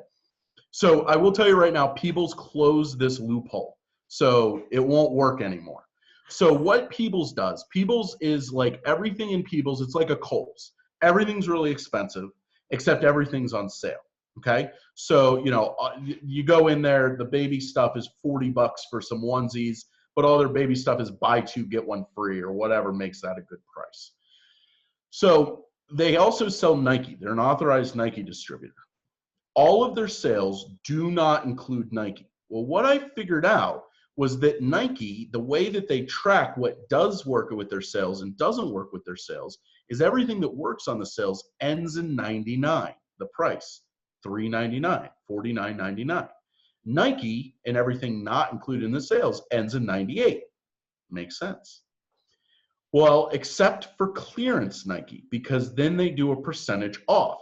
So instead of it being, you know, $49.98, they would have it be whatever 10% off of that is, okay, which is not ending in a 98. So knowing this, I got a credit card with, well, I didn't know this at the time. I got a credit card with them. And I saw that if you have your credit card, they would extend certain sales a couple days and start certain sales a couple days early. So there was a sale that they did where everything in the store was buy one, get one free, except Nike. And then all their clearance was half price, except Nike. But they didn't have a way to track the Nike being on sale, okay, or what the pricing was. So what I would do is I would go in and I'd buy 2 pairs of shoes. I drove all over all the Peebles I could find. I actually rented a U-Haul for this. I went in and I went to the back of the store. I found the shoe person, and I would buy 2 pairs of shoes, specifically 2 pairs of shoes that were not supposed to be a part of the sale. And if the person didn't void the sale right, they would give me the shoes for 75% off. Okay. Oh my gosh. So I walk out with my 2 pairs and I go back in and would just buy all their Nike, buy all their Converse, Adidas, Birkenstocks, Uggs, Skechers, Fordo, you name it. They have all these shoes. Then I would go over by all their clearance carters, just everything. And their clearance section is pretty good. They stopped this practice, but I would go through and hit up their clearance section anyway. So then I'd go through and I'd buy. So this is really funny with them. If you go over 100 items on the receipt, it actually restarts all the computers in the system, in the store. All the computers in the store reset. So that's like a big problem. So I'd buy 98 pairs of shoes at a time. And I would go in and I bought hundreds of pairs of shoes. So because I was using my credit card, they knew who I was. Oh. So I do this a couple times. I go out like kind of down like west, south, and I hit up all these stores, spent thousands of dollars, which when you're considering how cheap I got the stuff, that was a fee. Then I go up northwest, spent thousands of dollars a couple months later, and then I get a call from corporate loss prevention. And they thought that I was using so I was honest with them. I told them what I was doing. Okay. I fessed up. And at the end of the phone call, they said, okay, well, we would like to no longer ever do business with you again. And I'm like, well, what's that mean? And they're like, you are not allowed in any Peebles, Beals, or Stage locations ever again. You are banned. And their website. So I had a credit card and I had balance on the credit card. So I tried to log in to pay the credit card. I can't even pay the credit card. They've never reported it as bad on my credit report, but I've called them about it. Like, hey, can I pay this? Like, I don't want to dick you guys over. Like, they have no way to do that. Like, they burned my card. So, yep, I'm no longer allowed in Peebles. So, yeah, go to Peebles sometime. It's great. It actually really is a good store. Go there. Their online ordering sucks, but their in-store is excellent. So, yeah. So let's get back to no more of Chris's felonious. I just had to hear that one. Yeah, and that's how you stack a discount, folks. By the way, they also give you like 5% cash back on your credit card. So a lot of people got Christmas gifts from Beals and Peebles. So yeah, so you want to search the generic terms for stores. So one thing a couple people have mentioned here is, consider, when I first met Tyler, he was driving around. So Tyler drives an Excursion right now, I think, or an Expedition. Drives a big SUV. But I'll tell you what, you can pick up, I think it's 2002, was when they started stow and go seatings in a lot of vehicles, minivans particularly. So where the seats would go perfectly flat. You can pick those up sometimes for a few $100. And when I first met Tyler, he was treating those trucks or those minivans like disposable. He was buying them for like $1,000, driving them till they fell apart, and then selling them on Facebook for $500. Some idiot will buy it from you, okay? And he was taken out. I remember one time he picked me up from somewhere, and he didn't have an interior in the car. There was no interior in this because he had taken it out to fit more stuff. Okay, so you can go pick, if you don't have a car that really is worthy of carrying a lot of stuff, if you spend $1,000 on a minivan, you can make that money back in one shopping trip easy. I'm making several $1,000s a shopping trip. I am in a cargo van, but even when I had my Passat station wagon, I was killing it. And it's funny, Dan, he's got a good size SUV, a pretty small SUV, and he's still killing it. So, Dan, thumbs up. Did you get that cargo van? Oh, thumbs down. He's got to get that cargo van. It's such a good deal. It was a piece of junk anyway, so it wasn't worth it. But the best cargo vans are pieces of junk. My cargo van has stranded me in so many places. I figure it's due up for a good performance eventually. So if you aren't going to prep, one of the things that I would suggest doing, it's funny because I had a Volkswagen Passat, it was a 6-cylinder. Consider getting a tow hitch installed on your car. You would be really surprised how much you can tow with your average car. The tow capacity on a Chrysler or on a Chevy Cavalier is like 1,500 pounds. Didn't know that till I had one. Yeah. The tow capacity on a Passat, on my particular Passat, was like 2,200 pounds. That's a lot of inventory. Okay. And you can get an invisible hitch for like $200 with the ball and everything and the wiring. That's what I have in my car, in my Passat. I forget how much it was, but it was less than $200. So definitely consider getting a trailer hitch for your vehicle. They're not expensive, and you know, if you're out and you need it, you got it. Just go to your, you know, U-Haul or whoever rents out stuff. And another thing that is a really good thing to consider is make a plan with somebody to where to go. Okay, so like if I go to Pittsburgh, I go and I crash on Brandon Trainer's house. That saves me a hotel room, which, you know, yeah, I could tax deduct the hotel room, but you know, it's nice to just like hang out with my friend, go to the bar, eat dinner with him, you know, wander around Pittsburgh with a friend. That's way better than just staying at a hotel and being lonely, you know, so just something to keep in mind. And, you know, for longer trips, you know, if I go out to like, you know, Wisconsin, I'll make a, you know, go to crash on Shawn Michaels' couch or whatever. You know, it's funny. It's funny. I slept in his daughter's room one time. I wake up, if you've never been to his house, he has two young daughters. I forget how old his daughters are, but their rooms look age appropriate. And I wake up and I'm like, holy crap, what happened? I stayed at somebody's house one time and their daughter was a cheerleader and a huge Justin Bieber fan. So there's just, I wake up in this room and there's just Bieber posters and cheerleading trophies everywhere. It was like a nightmare. Yeah, okay. I think we kind of covered a bit. Another thing is, yeah, so Mike is asking, would renting a car be better? Yeah, one of the first long shopping trips I did was I actually rented a Volkswagen Jetta, and drove from Pennsylvania to Florida with my wife, and we went shopping the whole way, okay? Jettas actually have a huge trunk, by the way, okay? So we shopped along the whole way. We did send out inventory on that trip, and, you know, I would just go around shopping. I went shopping in Louisiana. I went shopping in, where was it? Yeah, Louisiana, Arkansas, all over the place. That was a real fun trip. Went sourcing in Atlanta. See, the other thing that I love is I love how shopping, you know, you're at the ground level. So like I went to Atlanta and we went to this bar called Sister Louisa's Church of the Holy Living Room and Ping Pong Emporium. And it was a bar that was church themed with ping pong. And it was great. I loved it. If you've ever been to Atlanta, go there. If you've ever been to Atlanta, I'll tell you, I went to the Claremont. And if you're from Atlanta, you know what the Claremont is. And that was amazing. Okay, so it's a lot of fun to go out and like I've seen all sorts of things that I never would have seen any other way. Okay, you know, I've stayed on Bourbon Street, seen the eclipse.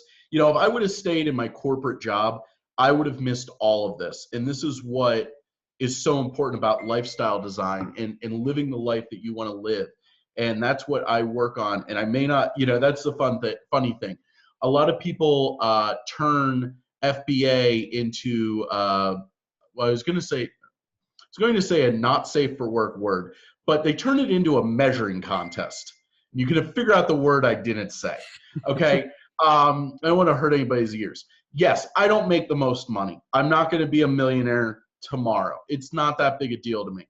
But tomorrow, I'm driving to Pittsburgh, flying out to Minnesota. I get to go on a little mini vacation in the middle of Q4. I've gone on a cruise during Q4. Yes, it cost me money. I sacrificed sales for it. But at the end of the day, what's money do for you? Money doesn't make you happy, okay? But, you know, seeing your friends, seeing once-in-a-lifetime opportunities, that makes you happy. And I mean, you know, even getting to just go and see my family, like I was saying, like going and seeing my cousins and going and seeing my grandmother. Like, how many people go and see their grandmother like once a month? You know what I mean? Especially a grandmother that lives 3 hours away, you know, and that's affording me something that, you know, is very special and very important to me.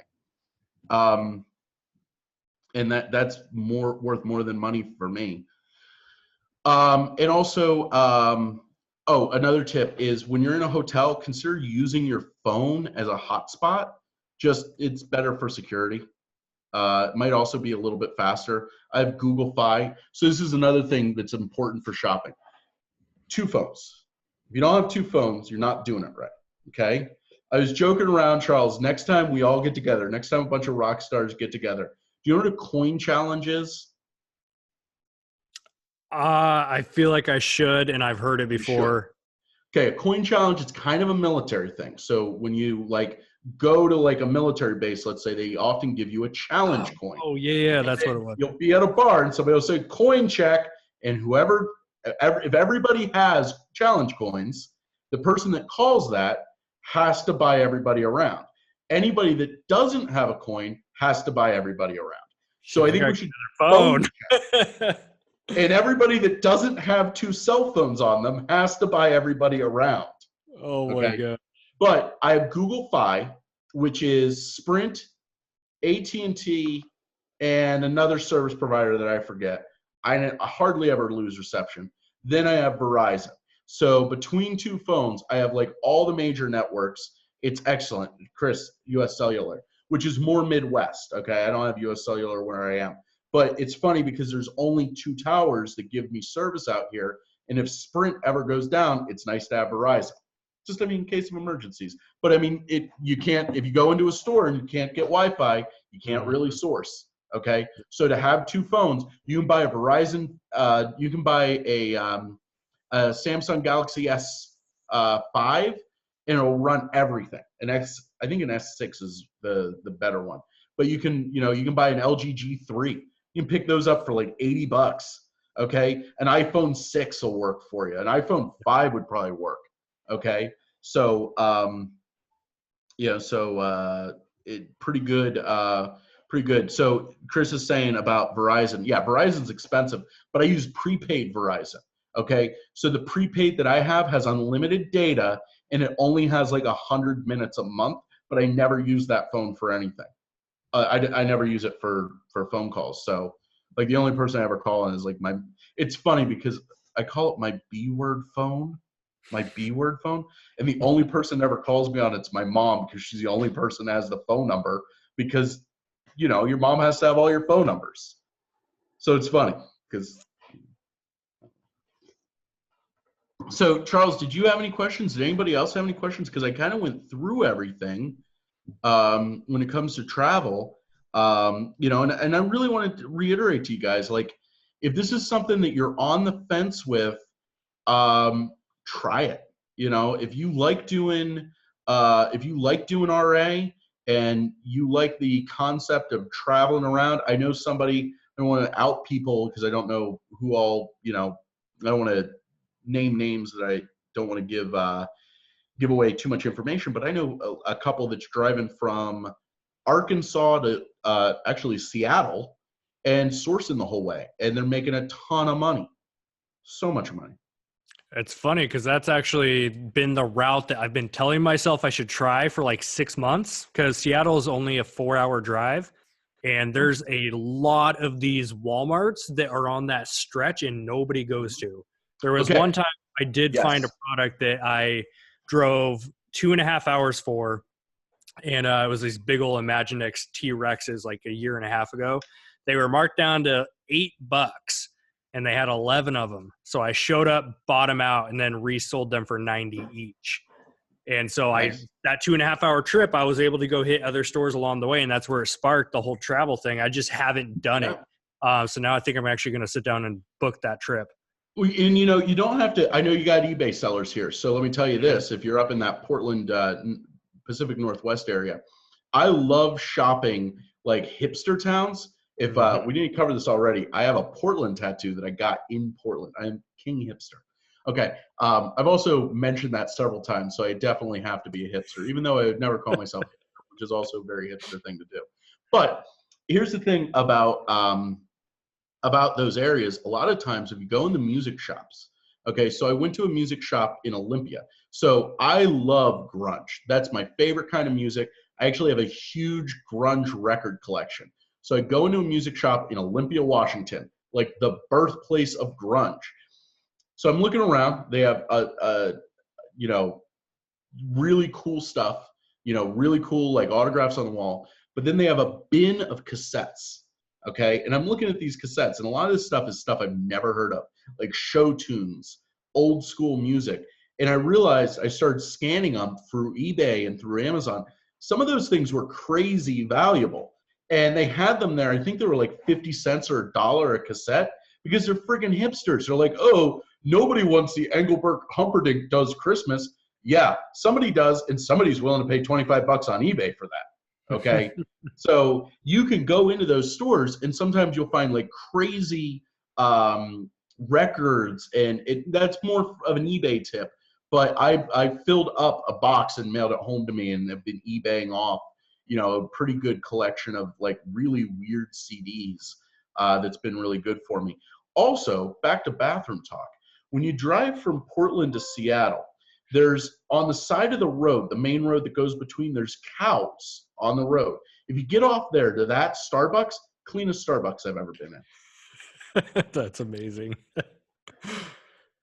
I hope the eBay people caught on to that too. Like, all this talk has been about FBA, but you can use the exact same practices for eBay, right? Mm-hmm. It's just like when I flew out to Denver, and I had this idea spark too. I never took action on it, but I had this idea spark where I flew back from that Denver event, and I looked at those calculators and Harmony remotes I picked up, and I ended up making probably like $150 profit just on a few of them. Mm-hmm. And I thought the garage sale scene down there was incredible. And I had this idea of flying back for 2 days, garage sailing the shit out of it, shipping that back home with me, and then listing it all up and making that money. It's the exact same thing you guys can do in the eBay world too. Yeah. And you know, one of the things is don't be afraid to look everywhere for profitable items. I have stuff that I buy from truck stops and sell on Amazon. I have stuff that I buy from gas stations, convenience stores, grocery stores, all over the place. You name it. If they have inventory, they got profitable inventory. It's just that simple. I mean, it might not be worth it to look for it, but you know, get out of your comfort zone. A lot of people, one of the big things I see with FBA is people be like, well, none of the stores in my area have good inventory. One, get out of your area. Two, scan stores you don't normally scan. It's just that easy. Okay. You know, there's a lot of people that scan, oh, I went to Target and Walmart and I couldn't find anything. FBA sucks. It's dead. RA's dead. Well, no. Did you go to Best Buy? Did you go to GameStop? Did you go to your grocery store? Did you go to, you know, Ollie's? Did you go here, there, and there? Oh, no, I didn't know to go there. Well, go there. You know, it's not that hard. Everywhere has inventory. So got some really good questions down there. Yes. So Daniel Harden going tomorrow to ATL. Nice. Drink some Henny and listen to some 3-6 Mafia for me. So Chris is talking about, so I have a Pixel 1, and they gave me a really good deal because I was an early adopter to Google Fi, and I got a really killer deal on the Pixel 3. So I got the Pixel 3. Unfortunately, I don't get mine tomorrow. I get mine next month. So a little jealous there, Chris. You better tell me how it is. Oh, let me touch. I'll see you in like 2 days. You can let me touch your Pixel 3. Perfect. Okay. Virginia to North Carolina. Yeah, that's a great route. I know exactly the route you're talking about. I took that route down to Florida. Awesome. Okay. I listed something and the condition needs to be changed after hearing this, but it's already at FBA. Can I change the condition without having it sent back to me? Charles, do you have an answer to that? Because I've heard people have success with it, but I don't know how to get success with it. The only thing I've had anywhere near that is if I need to have something changed to a different ASIN.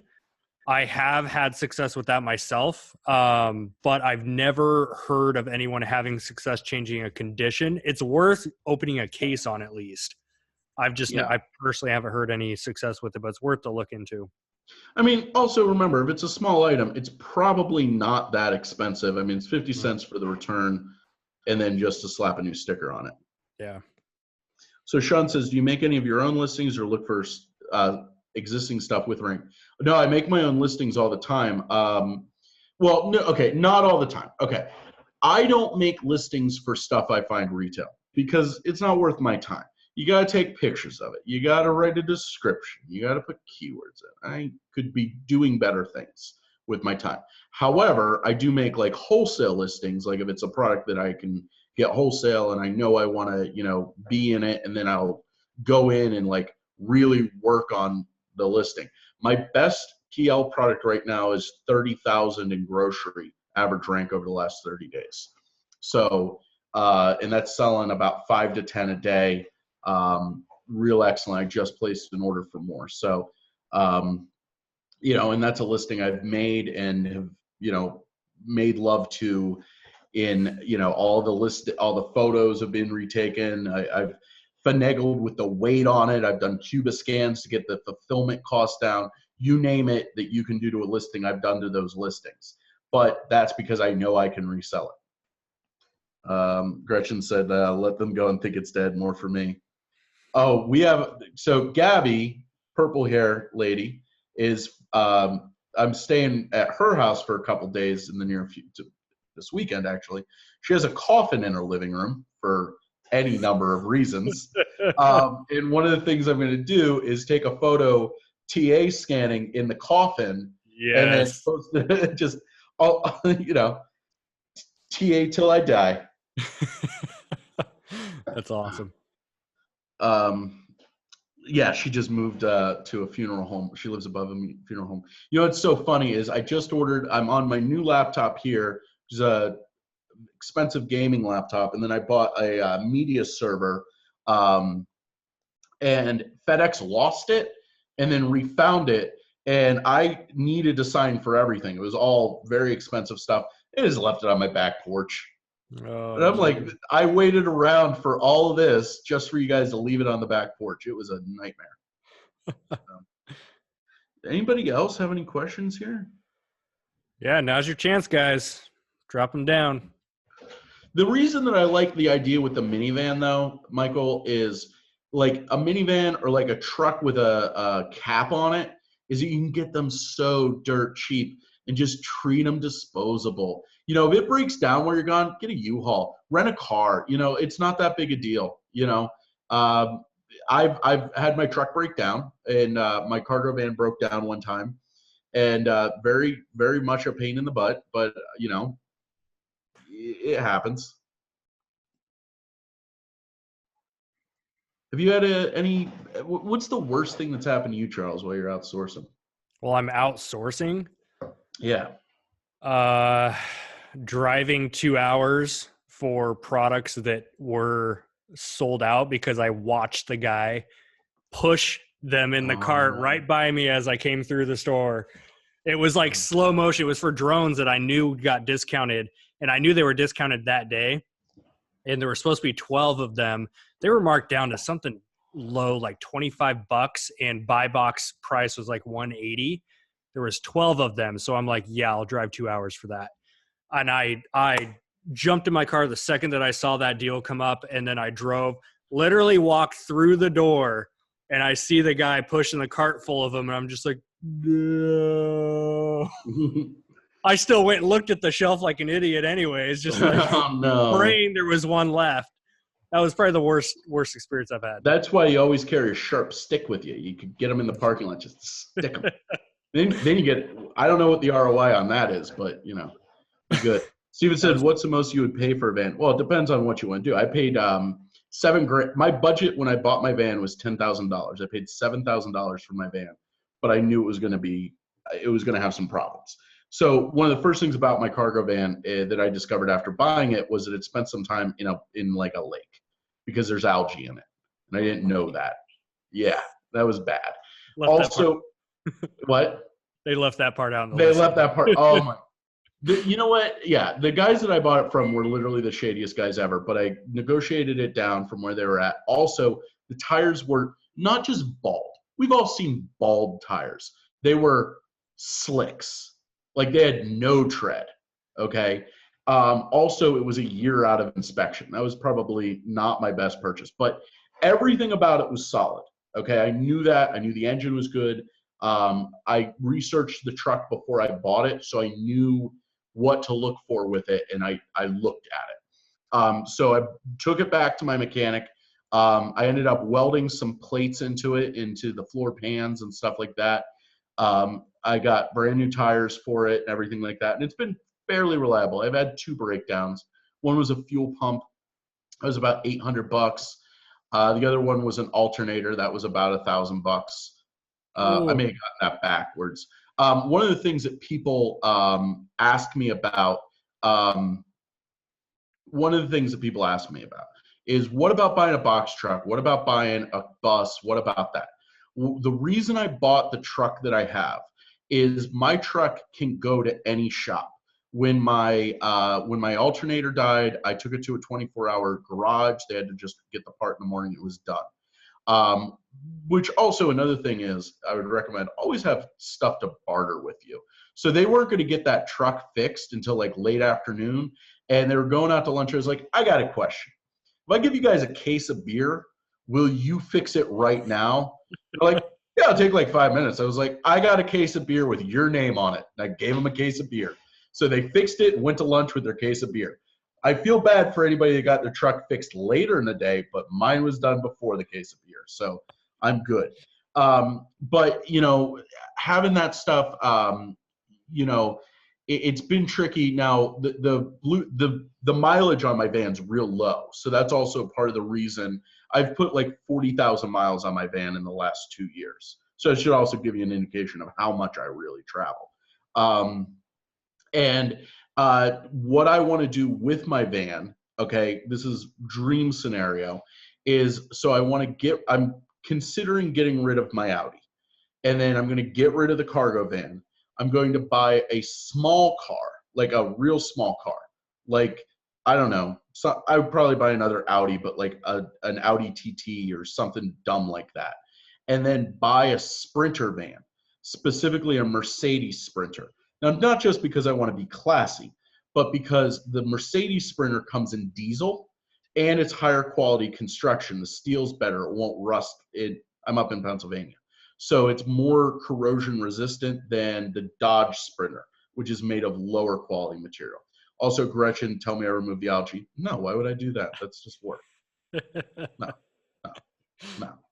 And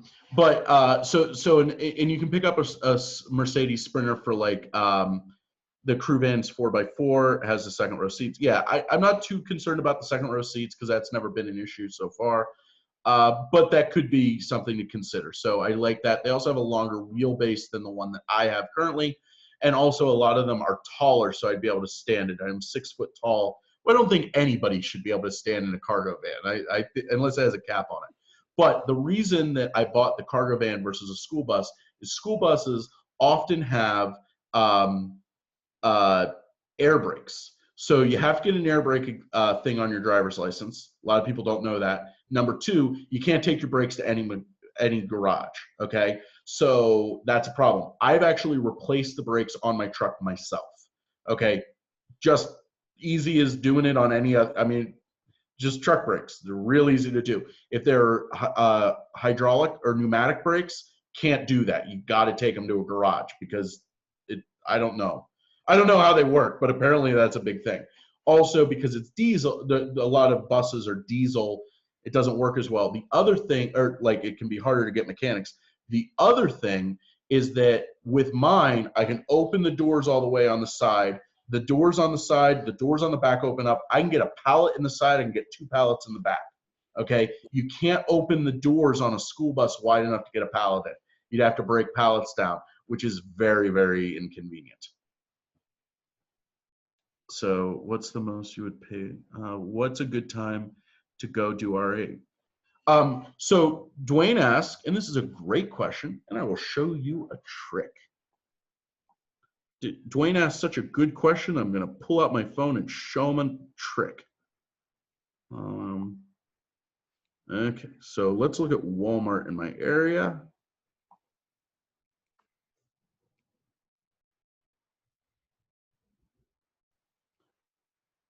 So I guess they don't have it on this one.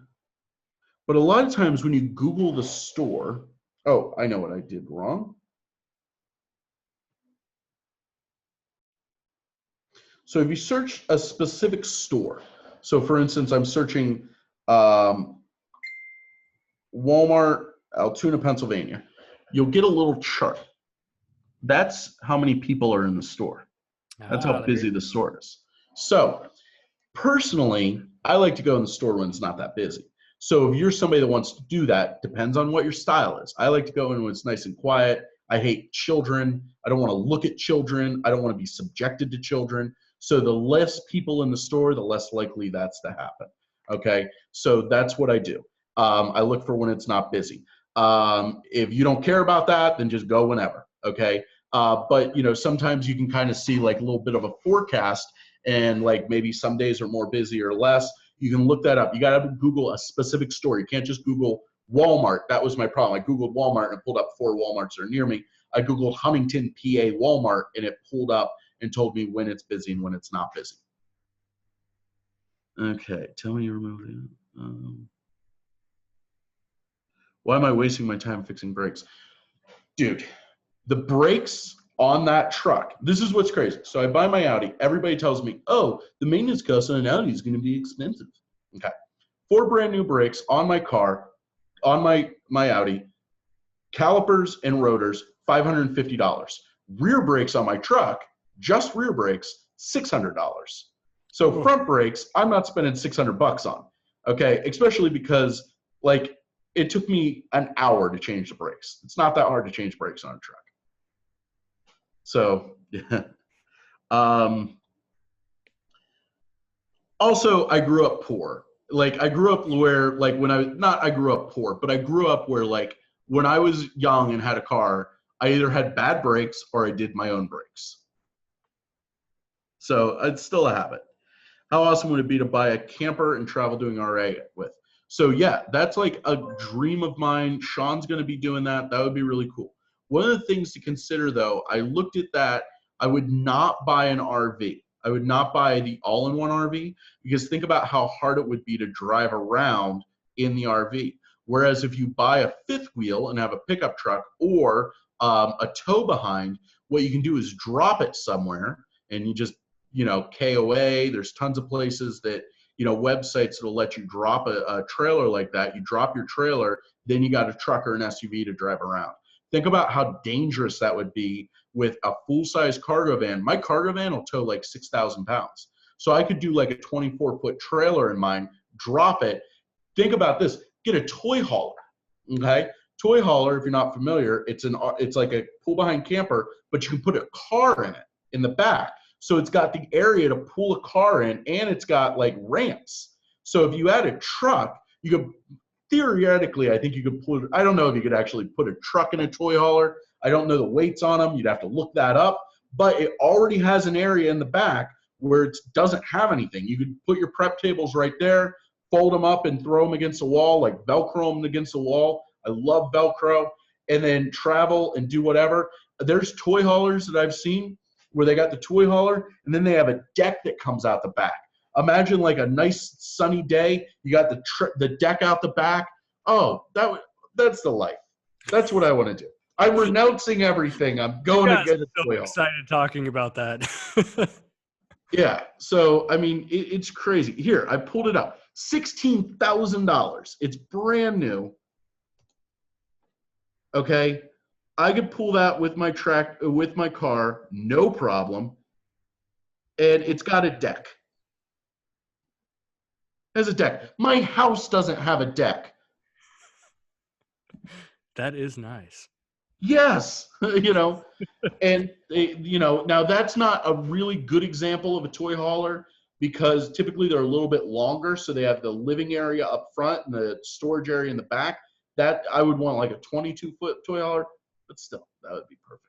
Okay, you pick those up used for like $5,000 all day, every day on Craigslist and stuff like that. So there you go.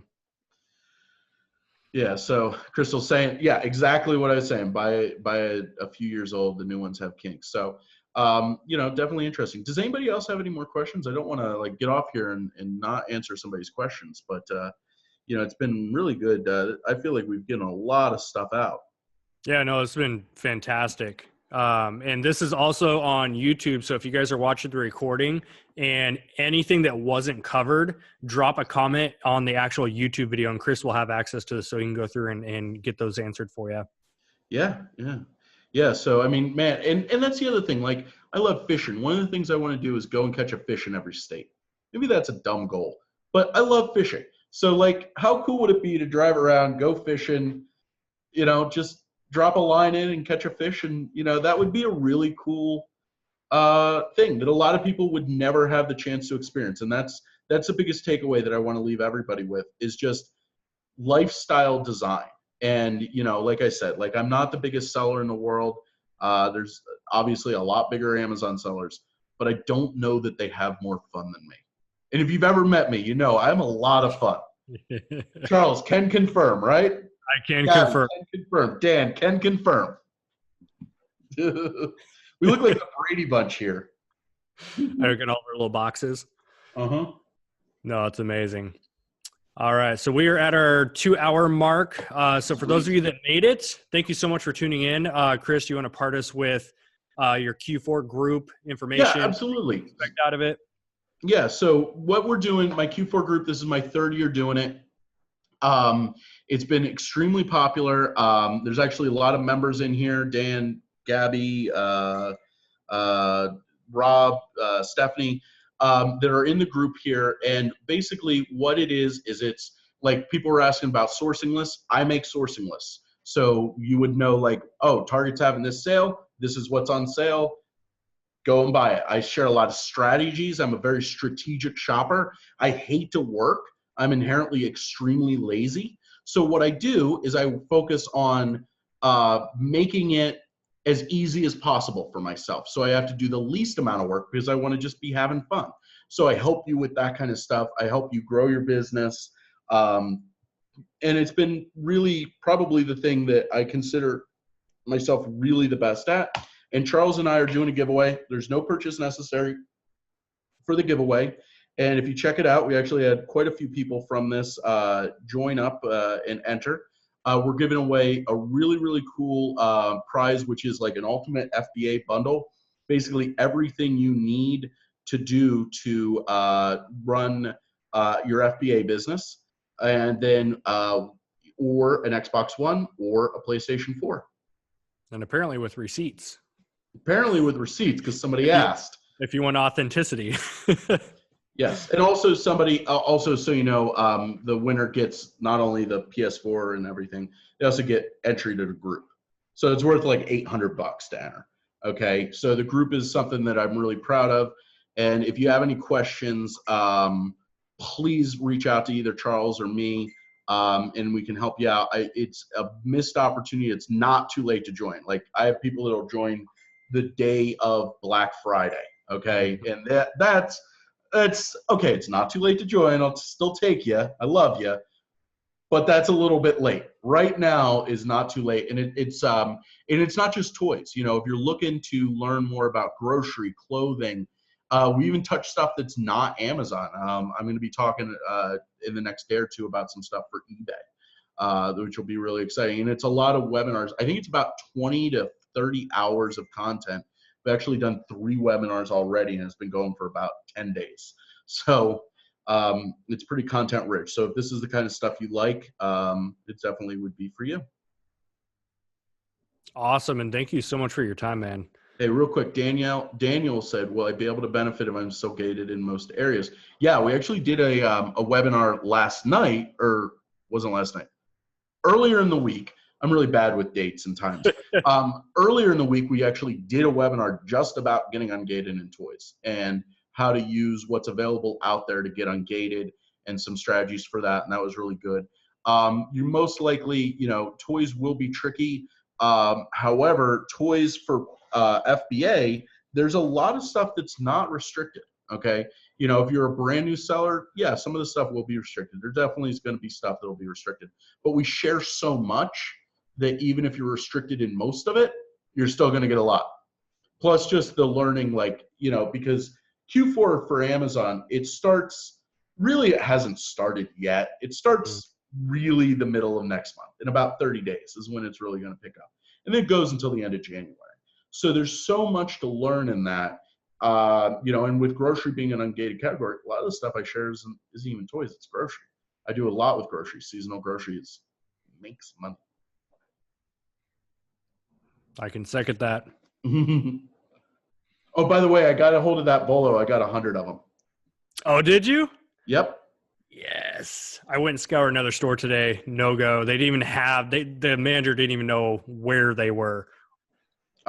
So SK Pax asks, are members required to share Bolos? Nope, not at all. I do it all for you. Well, not just me. I have other people that help me, but we do it for you. It's all, you can sit back, relax. You don't have to do anything other than just do stuff.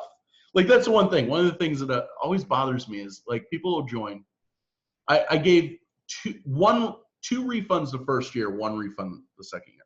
So somebody joins, they're like, yeah, well, I didn't get anything out of it. I was like, okay, did you watch any webinars? No. That's how it goes. Check any of the Bolos. Well, no, I was busy. It's like, well, that's why you didn't get anything out of it, because you didn't, so you don't have to do anything. It's all done for you. And like I said, if you join, it's in the contest. Rockstar or Rockstars, because I'm bad with coupon codes, will get you $75 off. And that's the link to the group. So anyway, guys, yeah, it was great talking to you, Chaz. I hope you learned something. I always love talking to you. And Gretchen, it was great getting to talk to you or have you here. And thank you so much for moderating this. Couldn't do it without her, that's for sure. And if you guys are watching the recording, obviously you can't see the Zoom chat that's been going on the whole time. Every link and everything is going to be in the description below in the video, so you can check out all the information on there. This video is going to be public on the YouTube channel, so if you're watching this after, when's your cutoff date? You calling it like for a Q4 group? Are you calling like December 1st, 15th? I don't care. Okay, so if it's after next year, I don't care. The contest, though, now today is the 16th. We are ending this on the 1st on Halloween. We're gonna pull it. So I might put a costume on. I'm gonna be the Cash Me Outside girl. Oh my God! Yes. I have the wig. Yes. So I might put on a costume and go live with you to draw the winner. But yeah. So that contest ends there. As far as when to sign up, as soon as possible. You're going to get the most content by signing up. But I've had people sign up after Black Friday and still be pretty good with it. So when is the coupon over? I'm not going to end a coupon. There you go.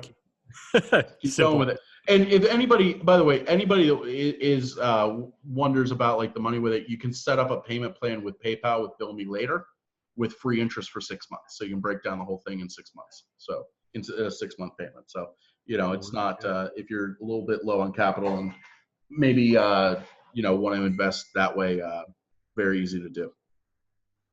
Outstanding. Well, Chris, thank you again. Seriously appreciated. No, thank you, Charles.